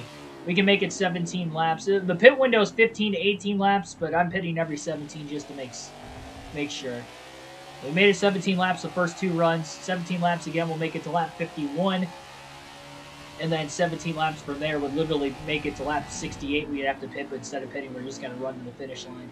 Which we only have to go 1 extra turn, so even if we ran out of fuel, we'd be able to coast it for 1 turn, no problem. As long as it's not a super close battle at the end of the race, obviously that could be bad. But yeah, for sure Schneider can make it on fuel with just 1 more pit stop. Caution just kind of throws the wrench in the strategy at this point. Saw 7 of them last night at Dover, but none so far today. Quick turnaround. A lot cleaner of a race so far. This manual, this is automatic today. I didn't want to really test the shifts at this track in particular with it being new. I have ran manual for the Roval, Sonoma, Watkins Glen, Road America. I've ran manual transmission on every track except for this one, even Daytona Road Course, as far as the road courses go. And then all the ovals, I always run manual. So this is the only one I haven't done manual yet. Though I have found myself down. You can still downshift and upshift whenever you want on manual or on automatic, which I think is kind of weird, but you can. There is sometimes where if I'm braking a little bit later that I'll downshift earlier. It's kind of nice that I can manage that. It's weird because it's not like that in any other NASCAR game, but I actually kind of like that option. I don't even think they intended for that to be the case. It's probably just some random like glitch that shouldn't be allowed in this game, but it is. That was a big slide there. It was almost like a half spin. Not quite, but pretty close.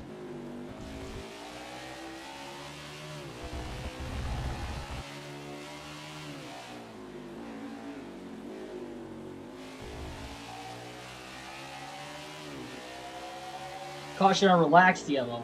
There is no relaxed yellow in this game like there is in the NASCAR Heat Series. So they are on. Heather's not cut the course at all yet in this one either. 30 laps to go that time at the start-finish line.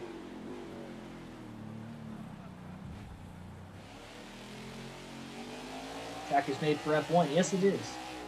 Definitely Formula One style racetrack. Not typically suited for stock cars. Interested to see how they'll be able to do in dry conditions next year. With the rain this year, it kind of threw an oddball. Wasn't a traditional NASCAR road course race by any stretch of the imagination. With the next gen cars, maybe it will be a pretty good race here next season. We'll just have to wait and see. Hopefully they can do it in dry conditions though next time. I'm all for a rain race every now and then, but not 2 years in a row at the same track, especially when that track is new in the circuit.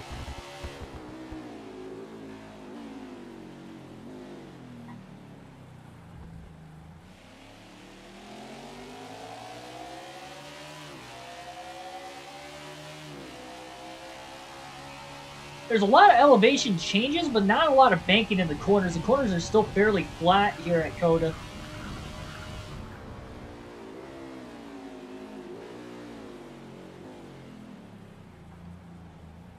See, that was downhill all the way, even into the corner, but there wasn't any banking, really. Same thing with this one, just super flat racetrack. It's almost like the Indianapolis road course, only in the sense that Indy is completely flat. There isn't even any elevation changes. This, there's no banking in the corners. It's solely based on elevation changes. It's not like Sonoma or Watkins Glen, for instance, or even the Roval or Daytona Road Course, where you have some banking in certain corners of the track, whether it would be on the oval portion of the racetrack for the Daytona Road Course and the Roval, or even at Watkins Glen, like Turn 5 has a lot of banking in it. It's a really high-speed corner. Sonoma's got a couple corners like that as well. The new chicane they added a couple years ago.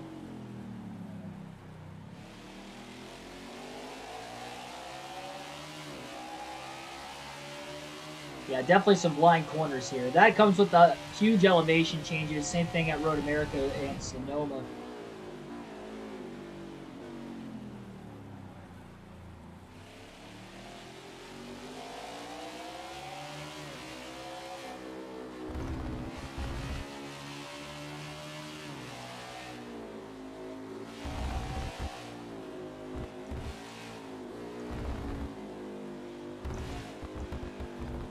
Eleven more laps until the final stop of the day for Keegan Schneider as he tries to go for his 7th career win here tonight at COTA. It'd be the first live stream career mode win potentially. And things keep going the way they are so far through the final third of the race. Guys may be able to see me win a career mode for the first time on a live stream. Should be pretty cool. There's a first for everything. So trying to pull that off today. It'd also be the first road course win in Schneider's career, only his 2nd attempt, of course. And maybe playing into his advantage considering it is a new road course. leveling and evening the field from the experienced drivers all the way down to the youngest, trying to just learn a new track. I can tell Schneider's getting a quick feed, a quick learn on these cars, having the 6 wins on the season. Definitely on his worst stretch of his rookie campaign so far. You had to figure in his rookie season was going to have to come sometime. 3 straight races outside the top 20. He did not DNF at Dover. He did make it to the end despite finishing, 6 laps down in the 24th spot. And Justin Haley right in front of him will make the pass on him. Clear all around.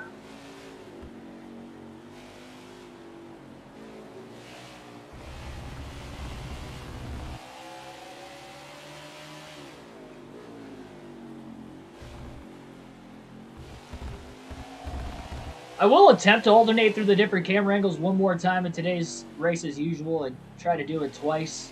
Probably going to wait until after the final pit stop of the race. And I'm going to wait for there to be more traffic around me as well, just considering the front bumper damage to the car. It was kind of hard to see it the last time through those last couple laps that we were transitioning. There's only a couple camera angles where that will become a factor, which would be the cockpit cam and the dash cam. So I only have 4 laps that I'll have to go through blind, but that's about 3.5 miles a lap, roughly, again, rough estimate. About 3.5 mile road course. Still quite a few cars on the lead lap, though. Balicki's the last car on the lead lap at 29th. Schneider just about blew that corner, had to slow the car down at an awkward angle to get through that left-hander, then into the right-hander. So many twists and turns around COTA as well. You have 2 very long straightaways, but making it a faster road course for that reason. And those are the best passing lanes on the racetrack. Even that one was a pretty good on-throttle time as well. But with that being said, a lot of S's-like corners.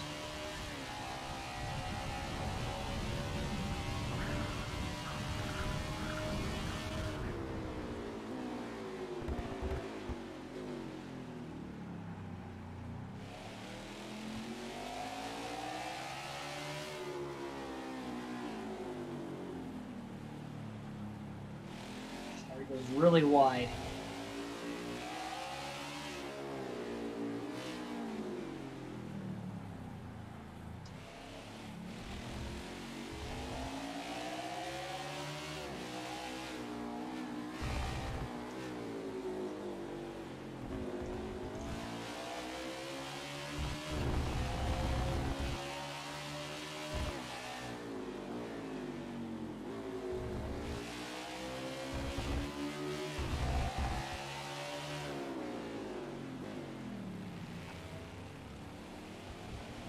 Trying to widen that arc out a little bit.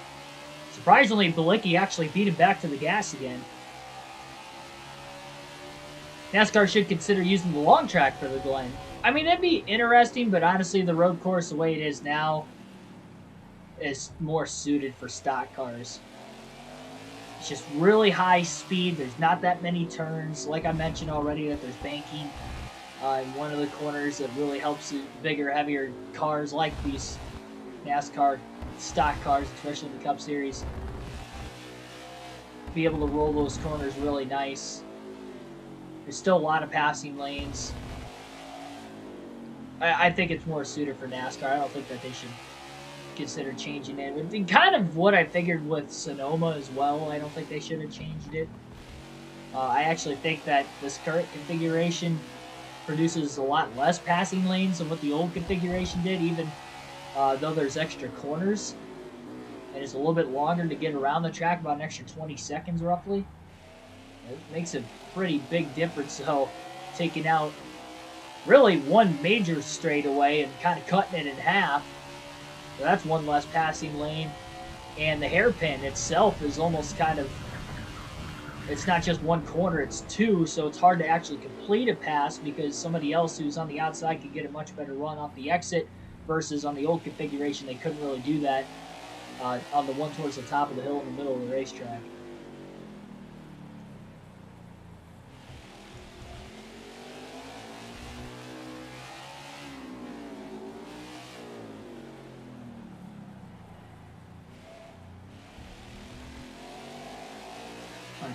That's definitely something that if they were looking to explore, I think they should test first. I don't know if they tested or had any, single car tests or something of the Sonoma layout before they did it. I don't think they did. I would imagine you'd have to think they probably did. I don't think they just went into it saying, yeah, let's do this. Even though we haven't done it for 30 years and have no clue how it's going to react with this car that we currently have, the technology and the equipment we currently have. We'd like to think that they tried to figure it out some way.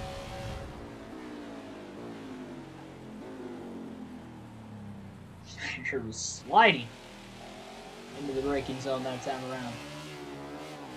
Ryan Preece, the next lap car ahead in the 37 car, running 28.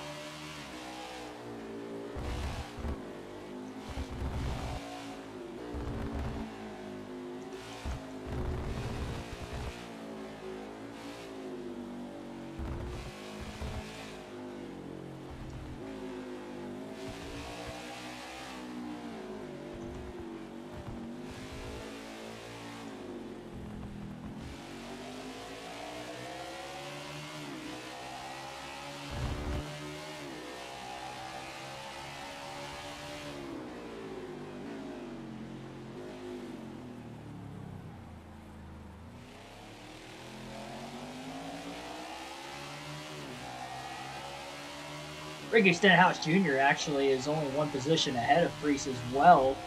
His two teammates at JTG Doherty Racing. Of course, he'll go to single car operations in real life next season with Ricky Stenhouse Jr. wheeling the 47 car. He'll be the only driver on that team.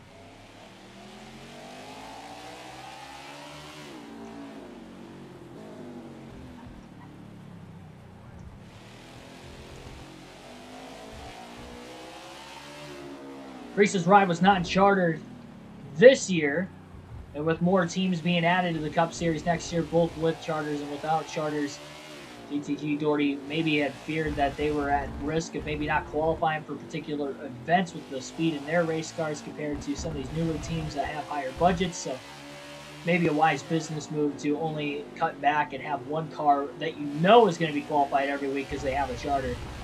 I don't blame them really at all. And drives it in deep into the final corner. He pulled alongside of Preece. Preece is going to shake, trying to get back to the gas on the curbing. Schneider pulls out of line again to make the pass and clears him before getting into turn 1.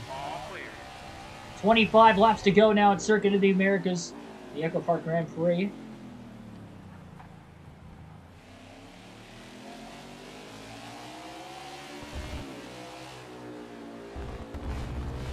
NASCAR consider removing the chicane? No, why would they remove the chicane?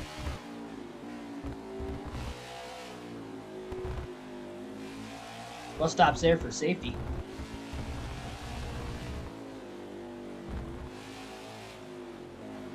For a reason you already mentioned in the chat.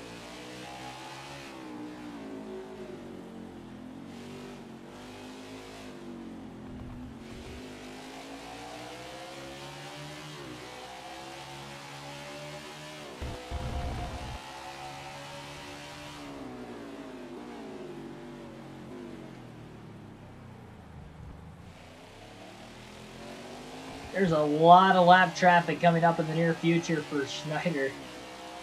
We'll see how he's going to get through it.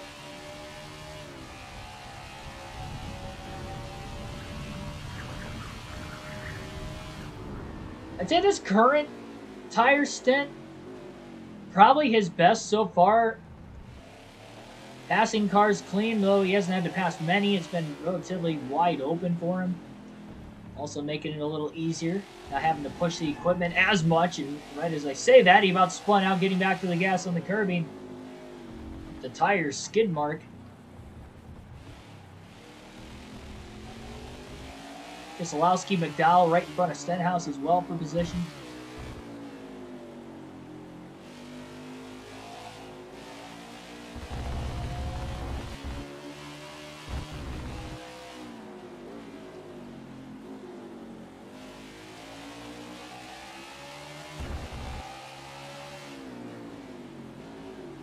Bit of a checkup that time. Schneider makes a pass on Stenhouse. I think Stenhouse checked up trying not to run into the back of the 34 car is what that was. Coco Melon, welcome to the stream. Schneider pulling out of line to make the darty move to the inside into turn 1 on McDowell. Nice clean pass there, so he's gotten through the first 2 lap cars. And probably the heaviest lap traffic he has seen so far, not only as the leader, but in the race entirely today. So far, so good. Into the S's is likely going to have a big run. Keselowski just about spun out. Easy pass made for the 48 that time. You know he was going to get through there quicker anyway, but Keselowski sliding the rear tires a little bit, only made for it a little better. And slight contact now with the 43 of Eric Jones. Schneider on the outside. Now he makes more contact with Jones. Jones is going to go a bit wide, barely keeping it out of the grass. Dude just consistently making contact with one another. Schneider finally going to be able to pull around and make the pass on the 43 car. And Jones has to sit in line behind him down the long straightaway.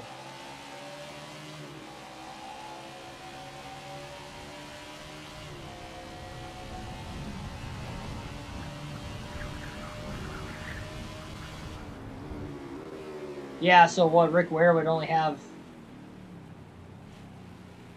three cars then next year instead of 4, essentially.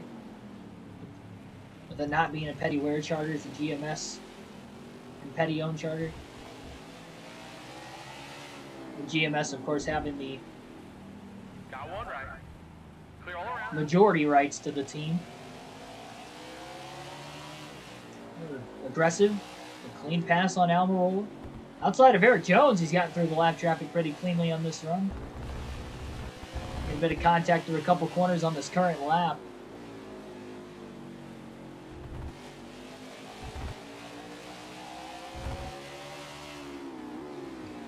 Schneider going to try to outbreak the 14 of Briscoe. He does perfectly.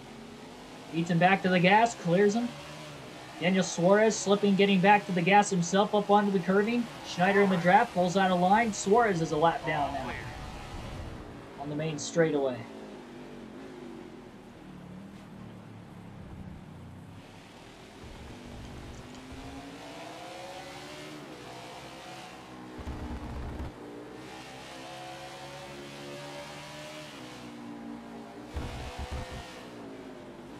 Schneider just drilled the 17 and around goes Buescher. Sitting backwards in a dangerous spot of the racetrack in the S's. Schneider just ran right through him. Tough break for Buescher.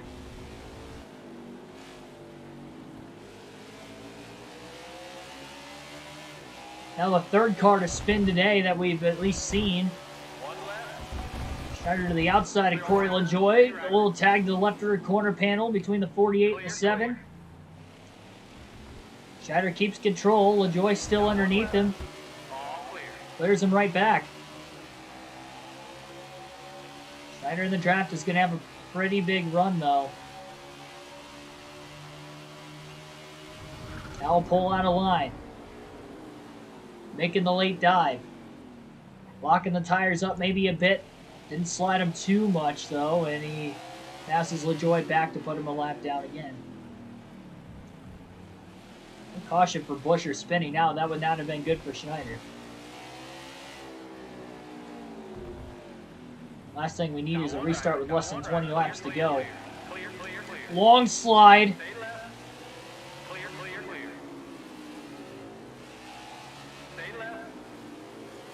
Another big set of power slides. Joey Gase holding Schneider up.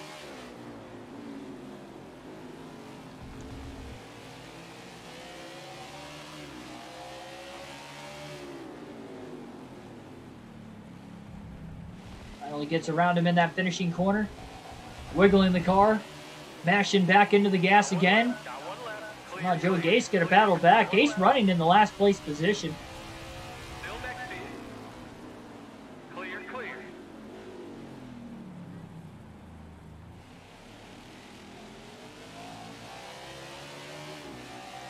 He is now the first car 2 laps down.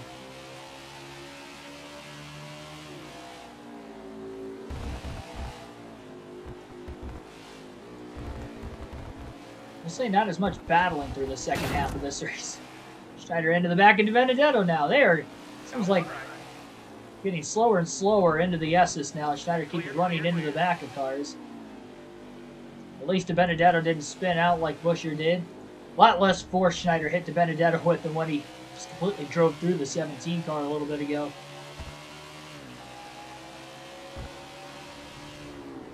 Run on Cole Custer. Custer going to go a lap down. David Reagan already 1 lap down in 39th.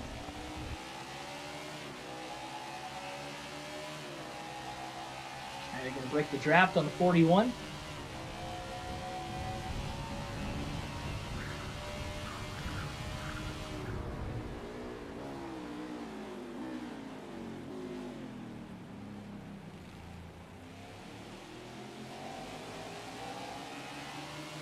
Stay left. All clear. Stay left. Clear, clear. They're just pulling clear of the 36.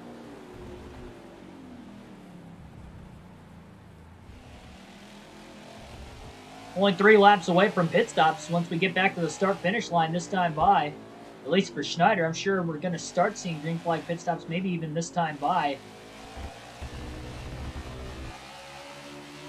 Window not open to the end yet, though.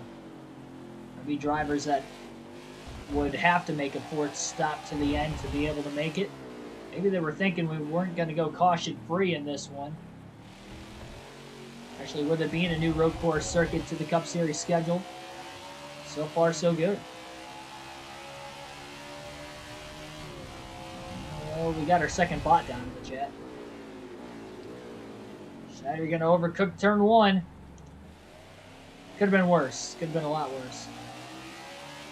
I thought he was actually going to go a lot wider than what he did. He got the car slowed down pretty good, all things considered. Running down Christopher Bell and Bubba Wallace into the S's. Off the turtles, barely clears the 20 of Bell. That was a close one. But he did clear him with a nice clean pass. Sliding a bit wide as he gets to the inside of Bubba Wallace. Wallace using up the 48. Schneider gets back into him again. All clear. 1 left. Wallace driving wide. Schneider almost got back into him. Not quite. A wider corner entry that time for the 23. And that's not only going to cost him for the 48 to get around, but Bell also will get around Wallace for position now. As they battle for 15th and battle to be the first car 1 lap down.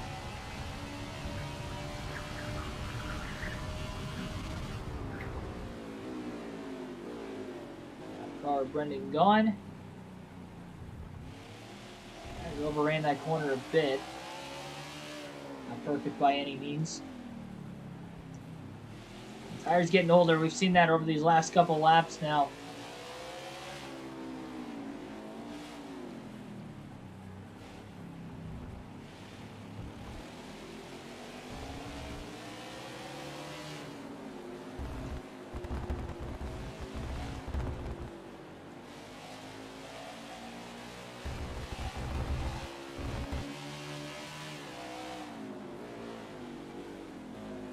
Lock up of the tires. Schneider getting the car to still turn.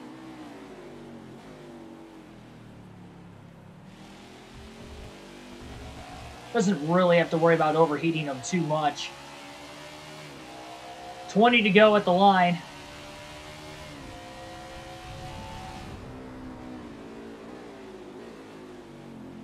Oh, he's overrunning turn 1. Barely keeps it out of the sand gravel. Oh, 62 pulling wide right into the 48. I think he missed the corner. Contact with the left front of Schneider. I'm pretty sure he missed the corner considering that Schneider didn't even have 2 tires up on the curbing yet when he ran into him.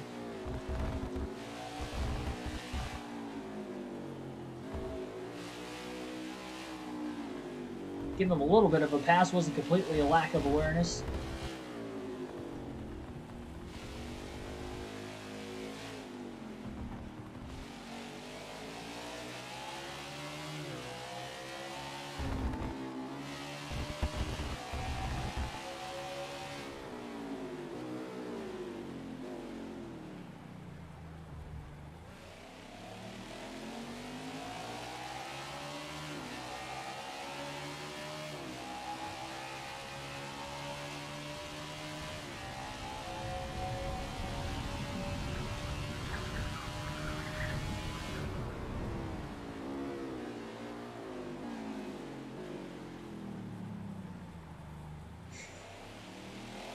Schneider can't wait to get fresh tires back on this car one more time. Taking long slides.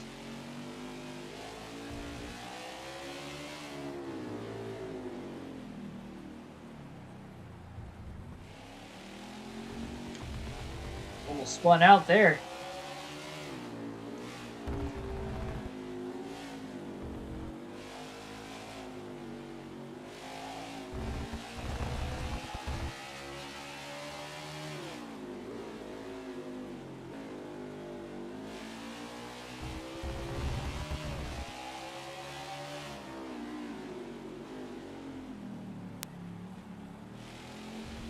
All 40 cars still out on the racetrack as well. Nobody has DNF. On top of the fact that we are still caution-free, despite the fact that we have seen 3 spin-outs in today's race. Nobody really piled in or hit anything. I'm surprised nobody hit Buescher with him sitting backwards in the middle of the S's, but they seemed to get around him. Hopefully he didn't lose too many positions.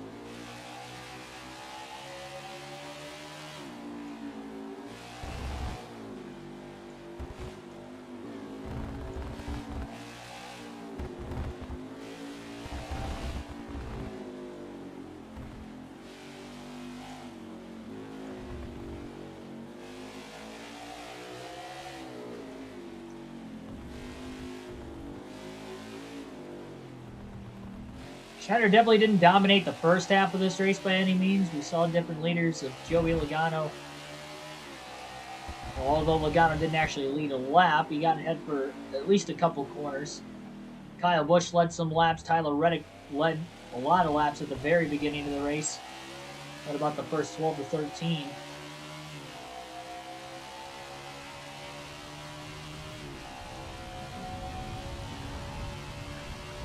Schneider is definitely trying to widen things out for himself. Not going to put as much pressure on this pit crew for the final stop of the day. As long as he's got a really solid pit road entry. Stays out of trouble. Should be an easy final quarter of the race for the 40-18. Try to get a little bit closer in the hunt for that regular season championship, trying to run down Kyle Larson.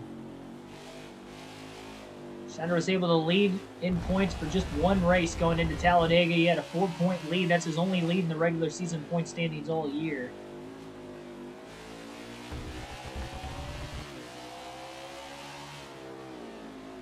Schneider will stay out this time by. And now he'll pit the following time in. So next time around towards the pit entry, Schneider will make that final stop of the race. We currently have 18 laps to go at COTA.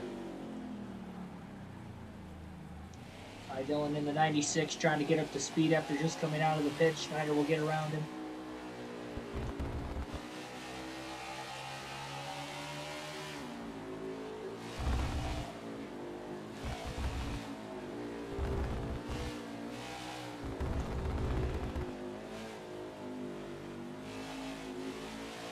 No corner cutting today as well for the 48.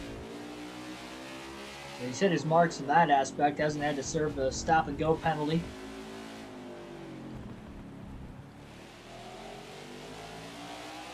Even the few times he has gotten knocked out of rhythm.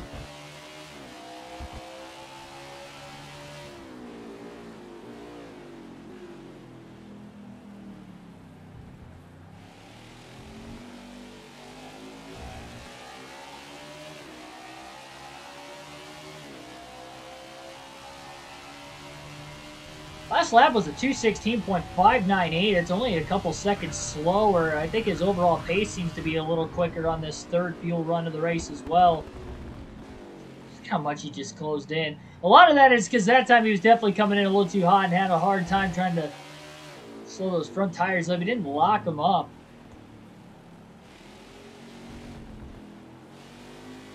The brakes seemed a bit mushy at the end of the runs. As far as the feel level of it goes. Power slide getting back into the gas there, hangs on to it. And he only has to hang on to it for a couple more corners. And he'll be in the pit lane.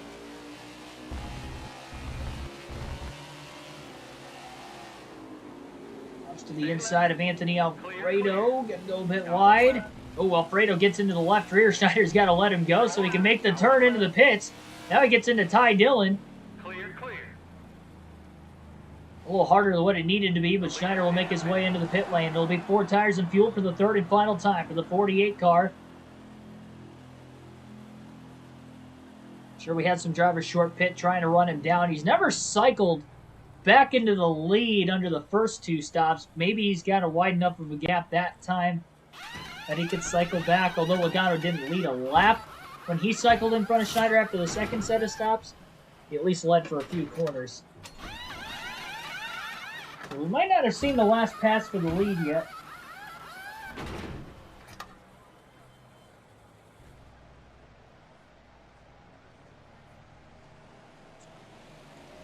"17 laps to go."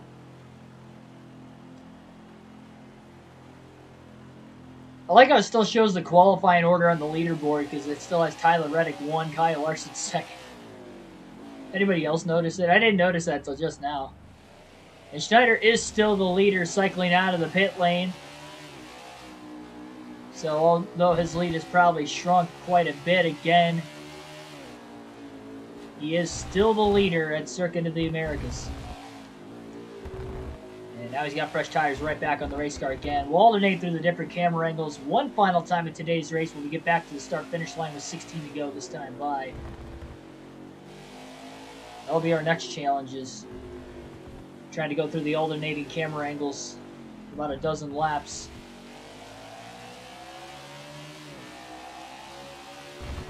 The first few laps I won't have to worry about riding behind somebody, so we can go after the 14 of Briscoe up here, who's in 16th place. There were only 13 cars on the lead lap before Schneider pit. Schneider definitely didn't have that fast of a stop again, considering that now there are 16 drivers on the lead lap. Looks like Bubba Wallace in 17th is the first car, 1 lap down. He's about 4 seconds still, at least, behind the 48. Kyle Larson cycled up the 3rd, Chase Elliott to 4th, so 3 Hendrick cars inside the top 5, and I saw Byron back in 13th. Was the last we saw of him. That was right before the pit stops again, considering that there were only 13 cars on the lead lap. So considering that all 3 Hendricks are 1, 2, 3 in the point standings, 2 of which he's not going to close in on much today. 1 of which is the points leader, Kyle Larson.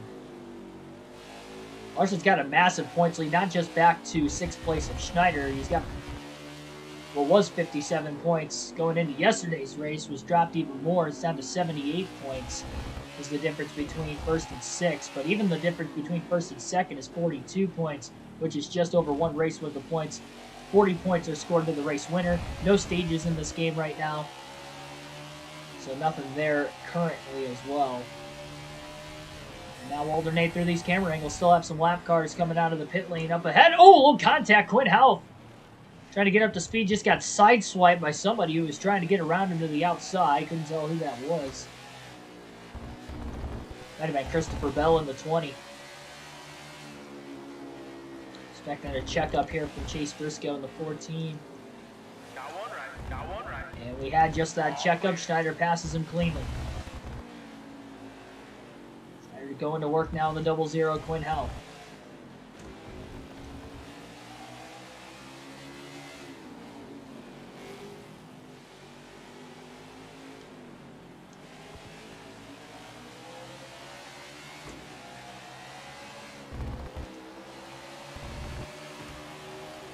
Schneider pulls out of line.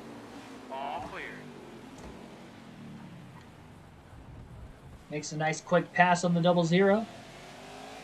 Able to hold that line a lot lower. It looks like Briscoe wanted to get back into the gas a bit sooner, but couldn't. He caught Quinn Houff in a terrible position there.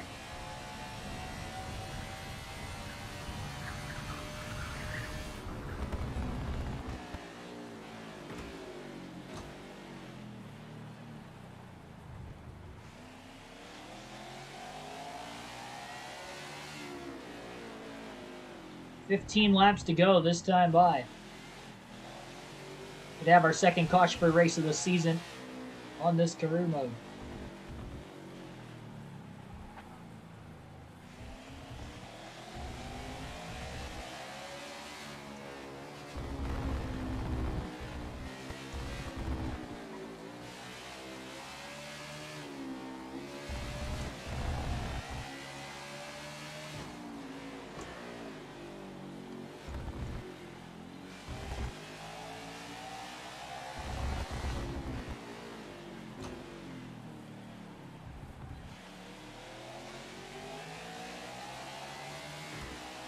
Christopher Bell is that last car on the lead lap at 15th place still. Schneider's hoping he can catch him, not necessarily pass him soon.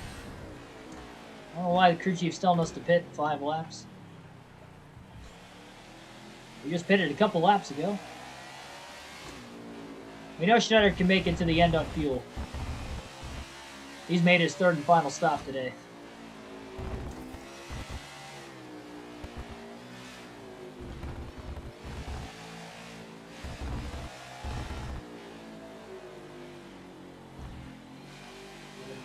Too far wide that time.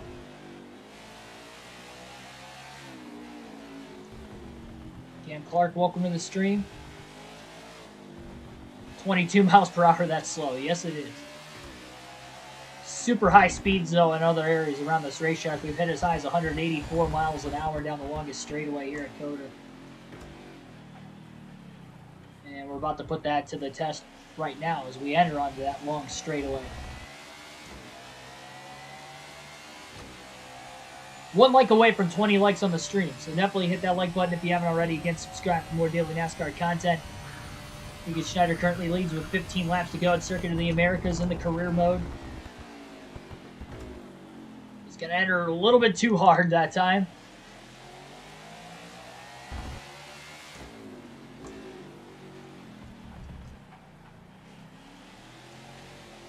Sliding the car, getting back into the gas.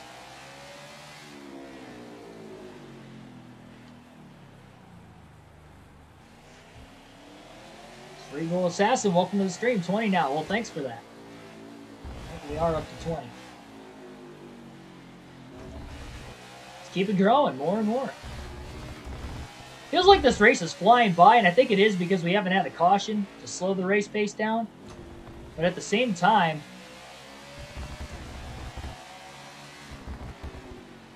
it just does not feel like we have been live for over 2 hours. And I think a lot of that maybe have to do with this being a new track on the circuit. You see the crinkled front bumper of the 48. That was after getting into the back of James Davison a couple fuel runs ago. They're going to go a bit wide into turn 1. It's strange that he's pushing the car wide now over the last couple laps. Particularly, it's been at turn 1.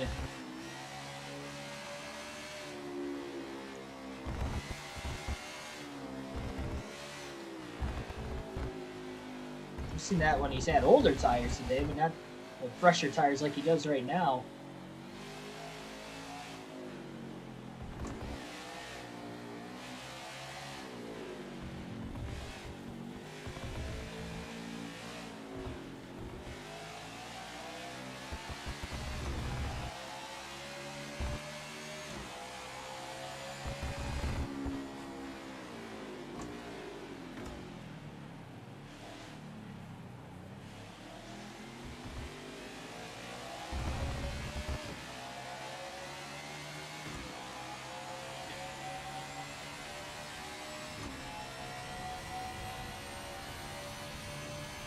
They're trying to draft as much as he can off Christopher Bell.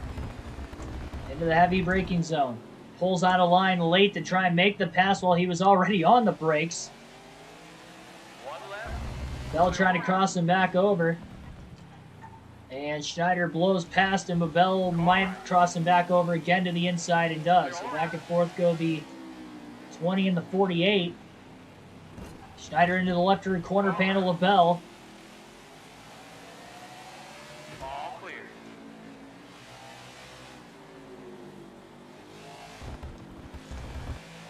Trying to keep it on the racetrack. He's trying to give Bell as much room as he possibly can. Bell's not even there. He's behind him. If we had a rearview mirror, we would have known that immediately. Gave him extra room to get back under me if he had the speed to do it. It looked like he did not.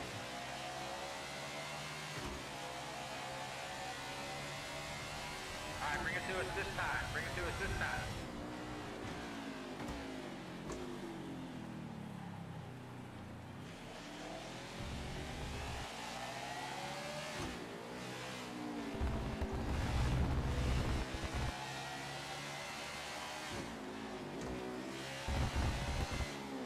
Schneider into the S's. Got one right. Got one right. Guns it past Kevin Harvick. Clear. Took a big bounce off the turtles in the process of passing him. Now Harvick's probably going to get right back after him. Considering Schneider just overran that corner. No, not quite. Never mind. The hardest 4 laps of the race will be coming up next, and you'll see why when we alternate to the next 2 camera angles. This could be fun. I think it's going to be a fun challenge. We might destroy the race car even more and cost ourselves a chance at the win, but we'll make things a little interesting here. The late going with the big lead. I just hope we don't bring out another caution. Schneider has ran his fastest lap of the race during this current run, and in fact that last lap was his fastest lap.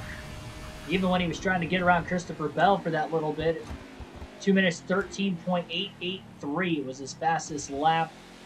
And that was the last lap he ran. So the lap time's picking up for Schneider later in this race. Still relatively fresher tires.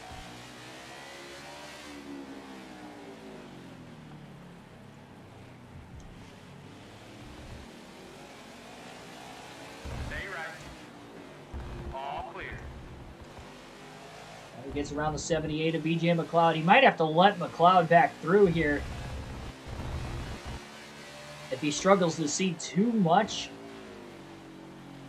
I know you'd like to have clean air and clean traffic ahead of you for situations like that so you don't run into anybody. But again, you'll see why having about as good of guidance as possible. More landmarkers to look off of. Well, there's the camera angle. This one's bad. The next one's even worse. All right, bring it to us this time. Bring it to us this time. The uphill elevation changes. Those turns are a little easier to see. But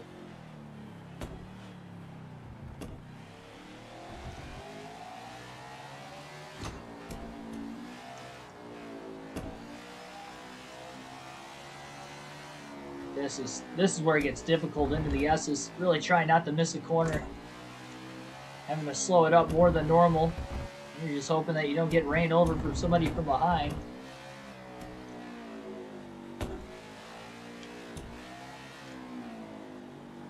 So far, so good.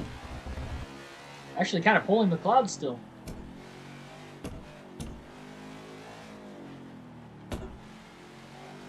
This is a challenge for everybody to try at home.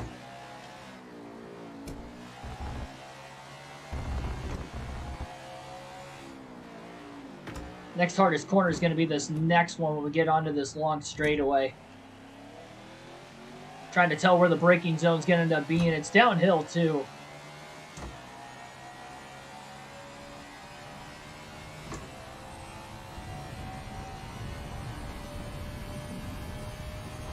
Gonna start braking early just in case.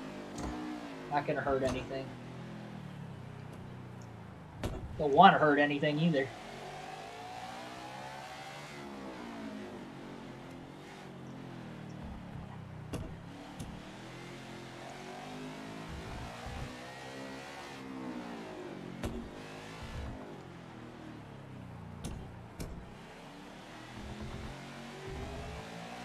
Running any track like this would be difficult, especially when you're on a new road course.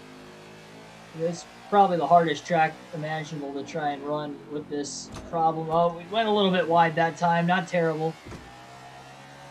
It actually is kind of good we don't have anybody right on our back bumper putting a lot of pressure on us right now either. That if we do go a little bit wide, we can manage ourselves back on the track. Oh, this is not good. Yep. Well, that's the first corner we missed off into the sand. And it was the finishing corner of the racetrack. Schneider's stuck right now trying to get it back out onto the track. 3 cars get around him. It looks like 4 by the time the 14 of Briscoe's going to clear him at the start-finish line. Well, a couple drivers were able to get back on the lead lap. They're slowing up again. Schneider was just able to get to the inside of the 14 car and make the pass on him. Didn't see that till the last second. All the damage to the front of the race car with this dash cam. At least we got cars to follow into the S's this time. Just gotta make sure we don't run them over. Just to propel the next car out in front of the 48. Kevin Harvick in front of him. They're going to be battling for 14th. Briscoe not that far behind these two.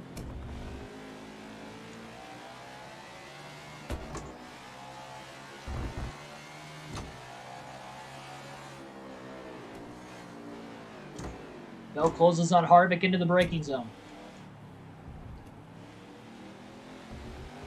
Schneider's close enough to get a draft off the 20.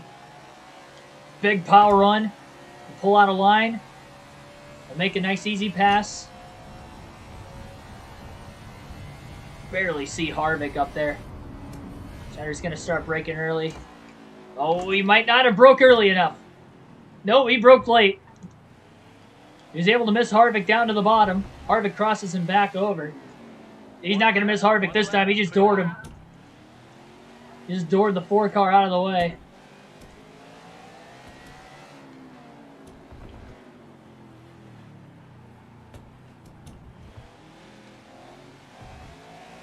Harvick still holds on to his position on the racetrack at least.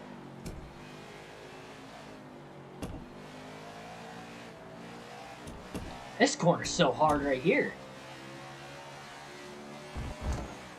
Let's not miss the finishing corner off into the sand this time around.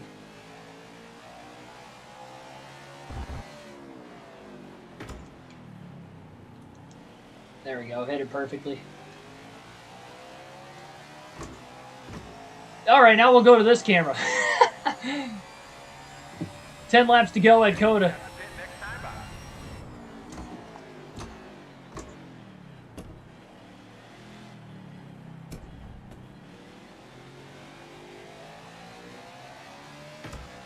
Imagine having to actually drive a car like this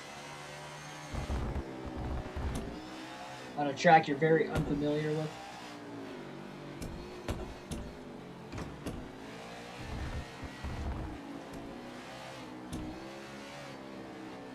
Trying to follow a car in front of you, just hoping that they don't run into somebody else. We do know there's nobody in front of the 78. Cheddar wants to stay behind him. Even though he's slow, he's got a pretty big lead. We almost missed that corner. Now I have no clue where the... there he is. I saw him at the last second. Try to close back in. On the long straightaway. Have a merry off-season, Harvick. Well, this next corner is going to be fun. I can't really see BJ McLeod up there. There he is. I braked way too early. I did not want to just pile right into him and kill the engine. I'm glad nobody killed us from behind either.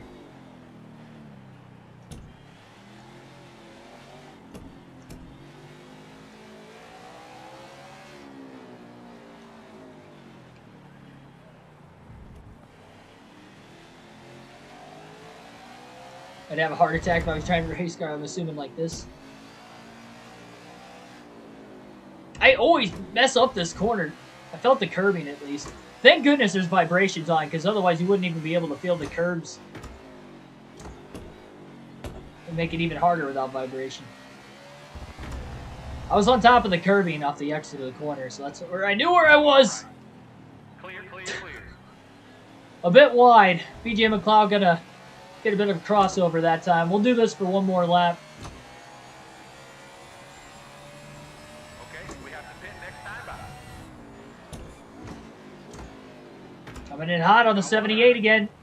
Clear. Got squeezed. I don't think they made any contact with one another.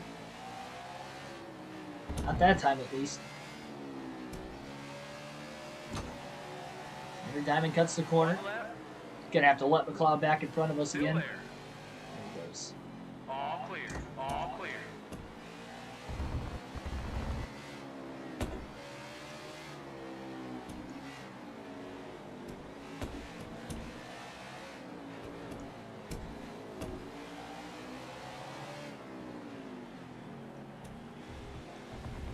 Stay right. Clear, clear.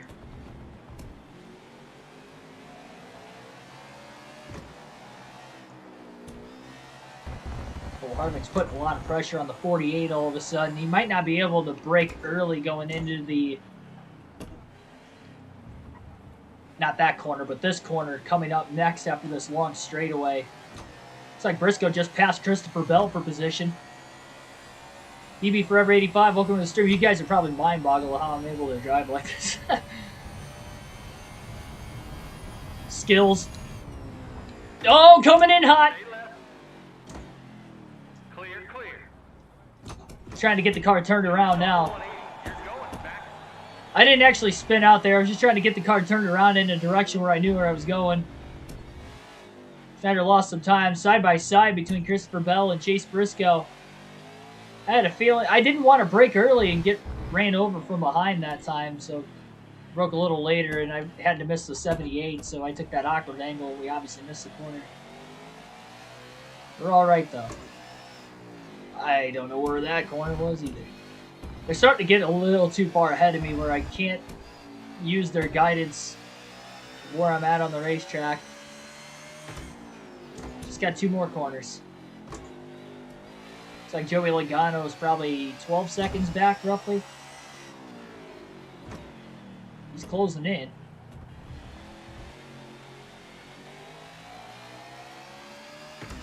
I kind of had a feeling we were going to overrun that corner the whole time. It was a save, but it wasn't really a save. Bring it to us this lap. 8 laps to go at Circuit of the Americas. Final 2 laps of alternating through the different camera angles. We'll go back to the far chase cam for about the final 6 laps of the race. Schneider leads the Echo Park Automotive Grand Prix. Circuit of the Americas. The 16 drivers on the lead lap. Joey Logano's in second place, trying to run down the 48 to the end.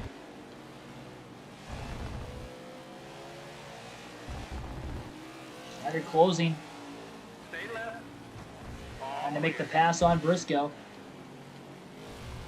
Not going to happen there.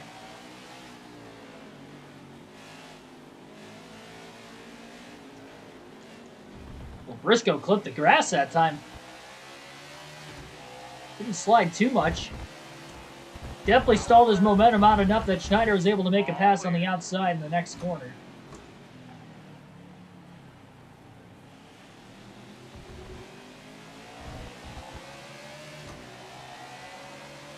A lot of drafting help on the 20 of Bell. All clear.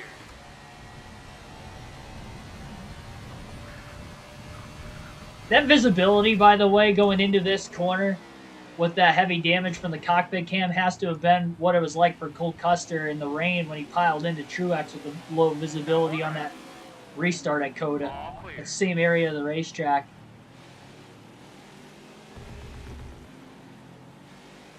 Now I know exactly how easy it would be with low visibility to be able to see going into that corner. Got 1 left. All clear. I gotta run out of gas now. The fuel thing's broken. I know I've been pitting every 17 laps, so we can make it to the end. Schneider will not have to pit again in this race today. Good on fuel to the finish. 7 laps to go this time by. He works his way out of the final corner, back to the start-finish line.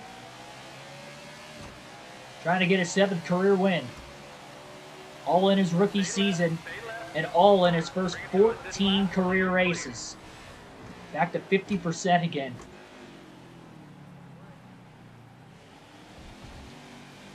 Keep that going, we might have over 50 career wins. On the career mode, we won't even have to run that many seasons.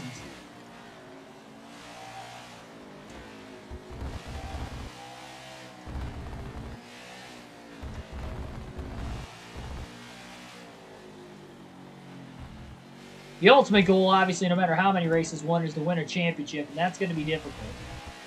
Phoenix is one of my better racetracks in this game, so I think if we can get to the championship 4, we'll be all right. It's just getting there is going to be the hard part.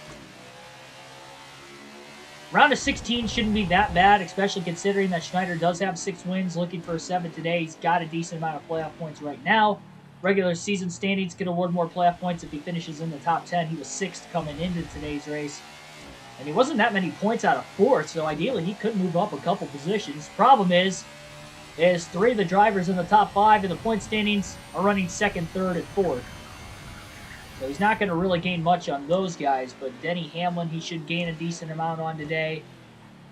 And William Byron, who is outside the top 10, he should gain quite a bit. We haven't seen Hamlin yet. We know he's not in the top 5 at least, and I don't think he's a lap down. I don't remember lapping him.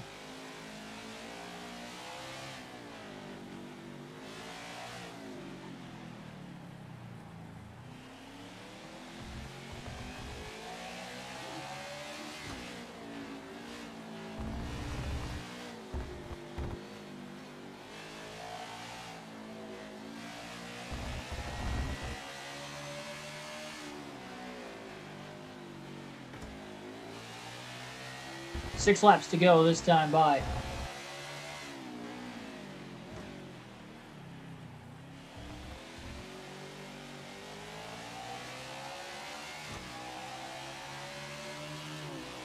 He's going to have a chance at his first crown jewel victory of the season. All goes well in the Coca-Cola 600 in the next race. We'll run the Spar Chase cam now for the final 6 laps.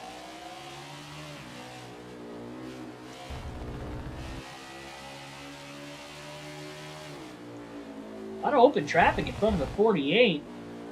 Wondering if they'll even catch another lap car before the end of it. I don't see any in sight. 6 laps is a long time around this racetrack, though. Still time for there to be a caution. We're just trying to get to that white flag as we are still caution-free. Coincidentally, again, the only other caution-free race was at the Daytona Road Course. Not every race on the custom schedule season on road courses went caution-free, but we did have 3 of them that did, and the first 2 road course races of this career mode season look as if they may go caution-free. Looking out for the 48, though. Don't have to worry about any scoring issues or scoring errors. All's well so far. Not sure exactly how far Logano is off the lead. He may still be closing, he may not be. It's tough to tell. Definitely nowhere within sight of the 48. Outside of going off into the gravel twice and spinning on his own once, it has been a clean day for Schneider. He got into the back of Chris Buescher and James Davidson pretty hard, but that's been about it with the harder contact as well in this one. Fairly smart race. And that was after qualifying 19th. It wasn't the best qualifying effort either. One thing he'll still have to go for, and that is try to get that first career pole at some point.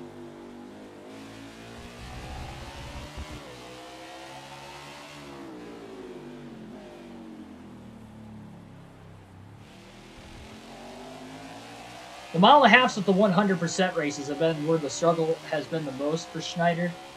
And that's what it was for me on the custom schedule season as well. The 50% races on the mile and a halfs, we won both of them at Las Vegas. Actually, we only had one, my bad. The only one was at Las Vegas.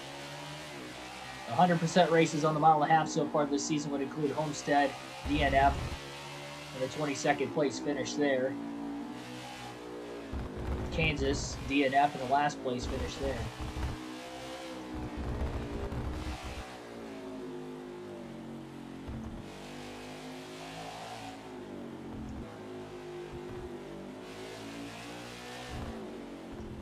Again, that'll be tomorrow, will be on Saturday night. Tomorrow night's stream, we go back to NASCAR Chase for the Cup 2005 as we start our custom schedule slate of races. And we'll start off with the Featherlight Modified Series, 7 p.m. Eastern Standard Time will be tomorrow night's live stream. We do 2 races on the same stream for the modified series because the races are really short. So our 2 races tomorrow night will be 150 laps in the season opener at the Dodge Raceway, the stadium short track. On that game, just less than a half mile in length. And then we go to a road course for race 2 tomorrow night at Watkins Glen. And I believe, if I remember correctly, that will be 60 laps. So those will be the 2 races tomorrow. Never raced at Watkins Glen in the modified series in that game either. We ran there, obviously, in the Cup Series, and I think that might have been the only series we ran at Watkins Glen on.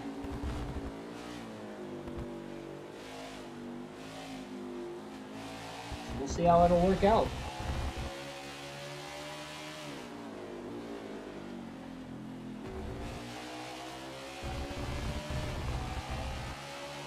So I guess back-to-back nights of road course racing on the channel. 2 different road courses, 2 different games.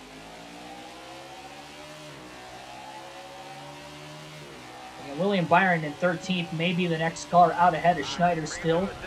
2 Hendrick Motorsport teammates. It looks like Schneider will catch more traffic. Got 4 laps to go. Finally seeing 2 cars within his vicinity.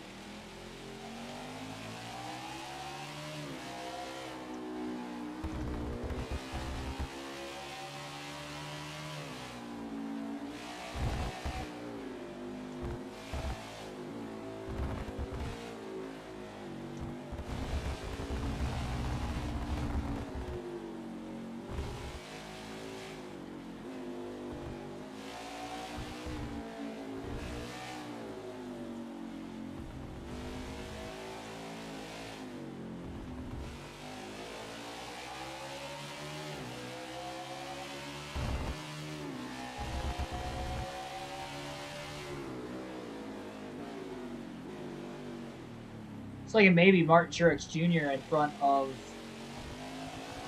Byron. No, never mind. It's the other Bass Pro Shops car in the field, Ty Dillon in the 96. 35th place. He's already a lap down. He'll be 2 laps down when Schneider gets around him here in the closing laps. Just on the back of the 24. Had to go to the outside. Wasn't a lot of room to go up to the outside. Byron back in that corner way up. Schneider also went in a little too hot.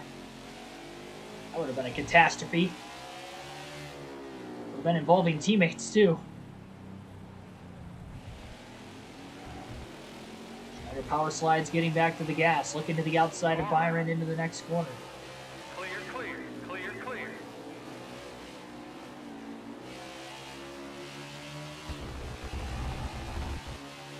Trying to hang on. Now he's down to the bottom. Oh, a little contact between the Hendrick teammates. Byron now a lap down. 3 to go this time by.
Pass on Cody Ware on the long straightaway.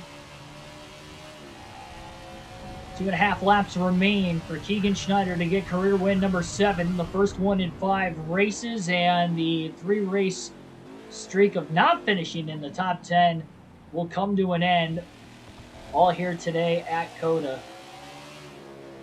Fairly clean race, caution-free in that aspect. Maybe only 3 mistakes the entire race, really, for Schneider. None of them major. Enough that I don't even think any one of them cost him the lead at any point in time.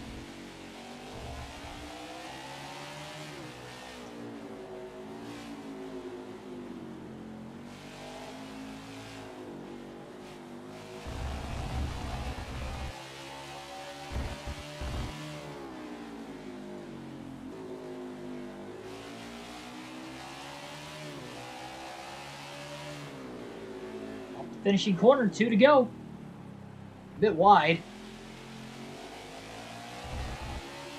Not terrible. All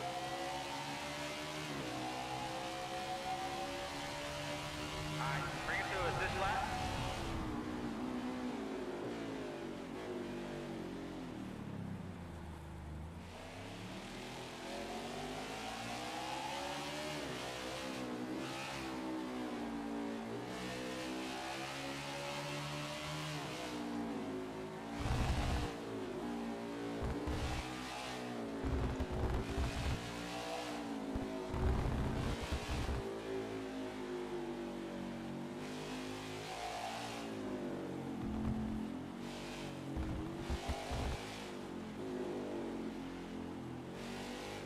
No, it's not the same game, but just the aspect of it being new road courses. I can't wait for the custom schedule season for the Cup Series to arrive on NASCAR Chase for the Cup 2005, and we have some racing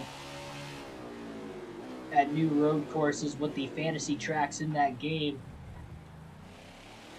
It's going to make for a wild season. It'll be very unpredictable. It'll be a season-long championship as well.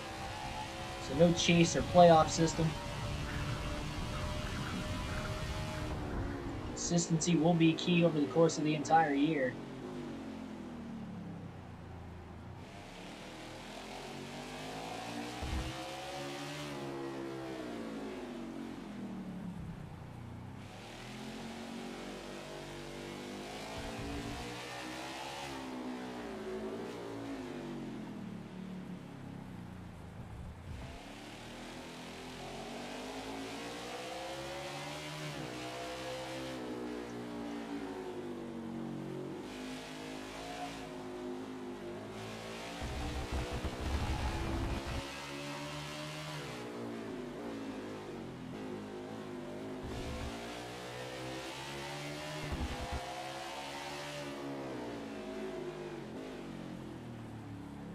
Back onto the main straight, white flag in the air, 1 lap to go at COTA for Keegan Schneider.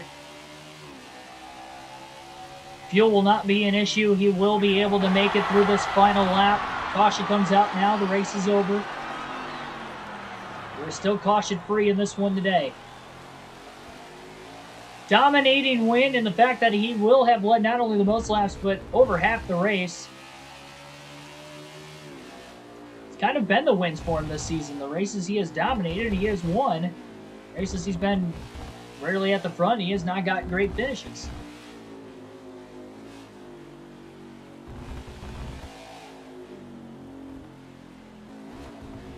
He has leg laps in a lot of races this season. Looks like Kyle Busch is back to 9th place.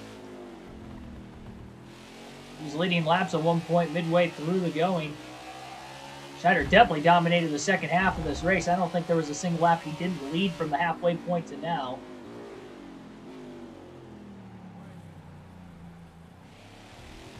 Oh, we got a slow car. It might be out of gas. I don't know. Not Ryan Newman. David Reagan.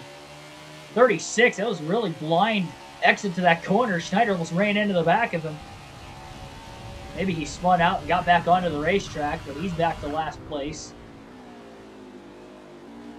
Schneider was able to evade with ease. No major danger there.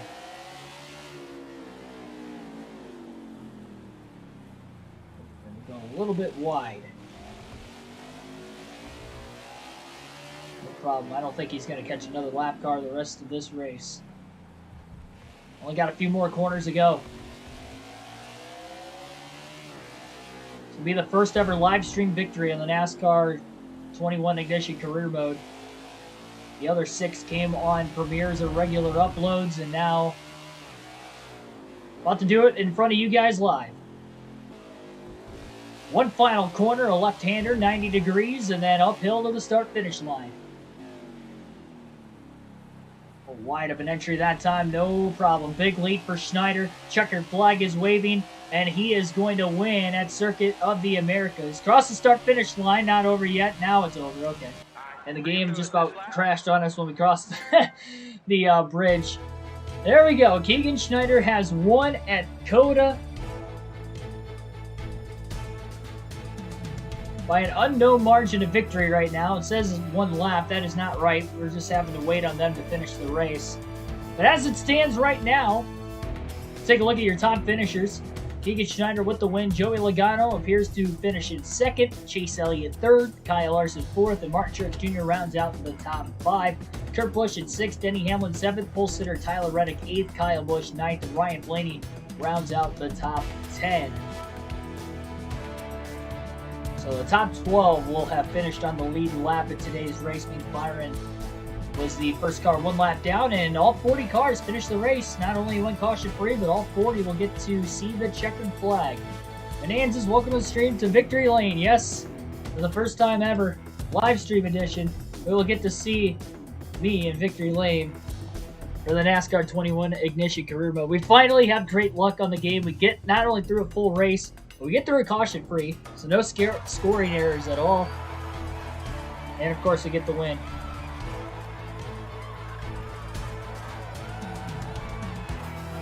I like how where's the cameraman pointed? Look at the oh, it's I didn't see the reporter there. Is that supposed to be Jamie Little?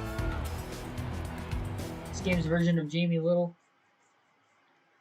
I didn't realize she was talking. I thought he was just like pointed at like the all the sponsorship people in the background or something. Well, the next race for this game in this career mode will be live streamed once again on Saturday night. Tomorrow night will be NASCAR 05 edition for the Featherlight Modified Series at 7 p.m. Eastern Standard Time. We start that custom schedule season tomorrow at the Dodge Raceway and Watkins Glen International for those 2 full race live streams all in the same stream. As far as this goes, we'll take a look at the point standings.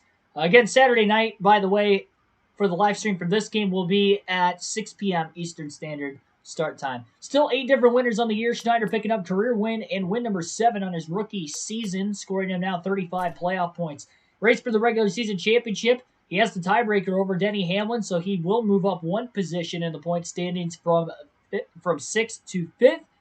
So now all the Hendrick cars are back inside the top 5. He's only 2 points out of 3rd, William Byron, 1 point behind Logano. So 3rd through really 9th is all within, 3rd through 7th is all within 11 points of one another. Really close there. But the top 2 really pulling away as well. And even, I mean, Elliott's only 24 points ahead of us.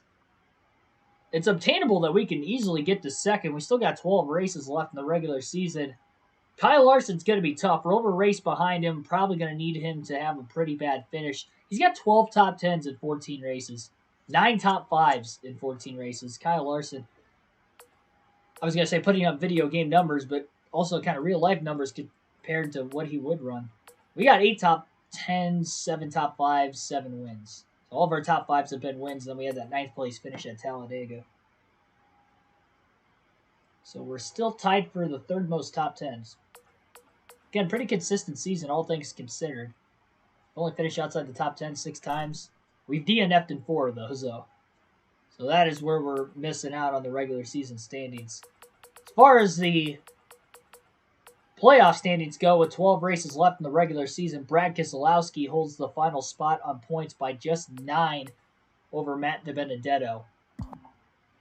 We'll take a look at the Legacy leaderboard now before we head out of here tonight. Looks like I picked up 21 more points, I believe. So I guess you get 20 Legacy points if you win. Then you get 1 for a start. We moved up from 29th to 28th. And we're only 15 behind LaJoy. So if we could somehow win the Coke 600 tomorrow night. Or I keep saying tomorrow. We somehow win the Coke 600 on Saturday night. Maybe we can jump up. Oh, my bad. We're 25 behind him, not 15. I guess it's impossible. Never mind. I did my math wrong. Forget I was even saying anything.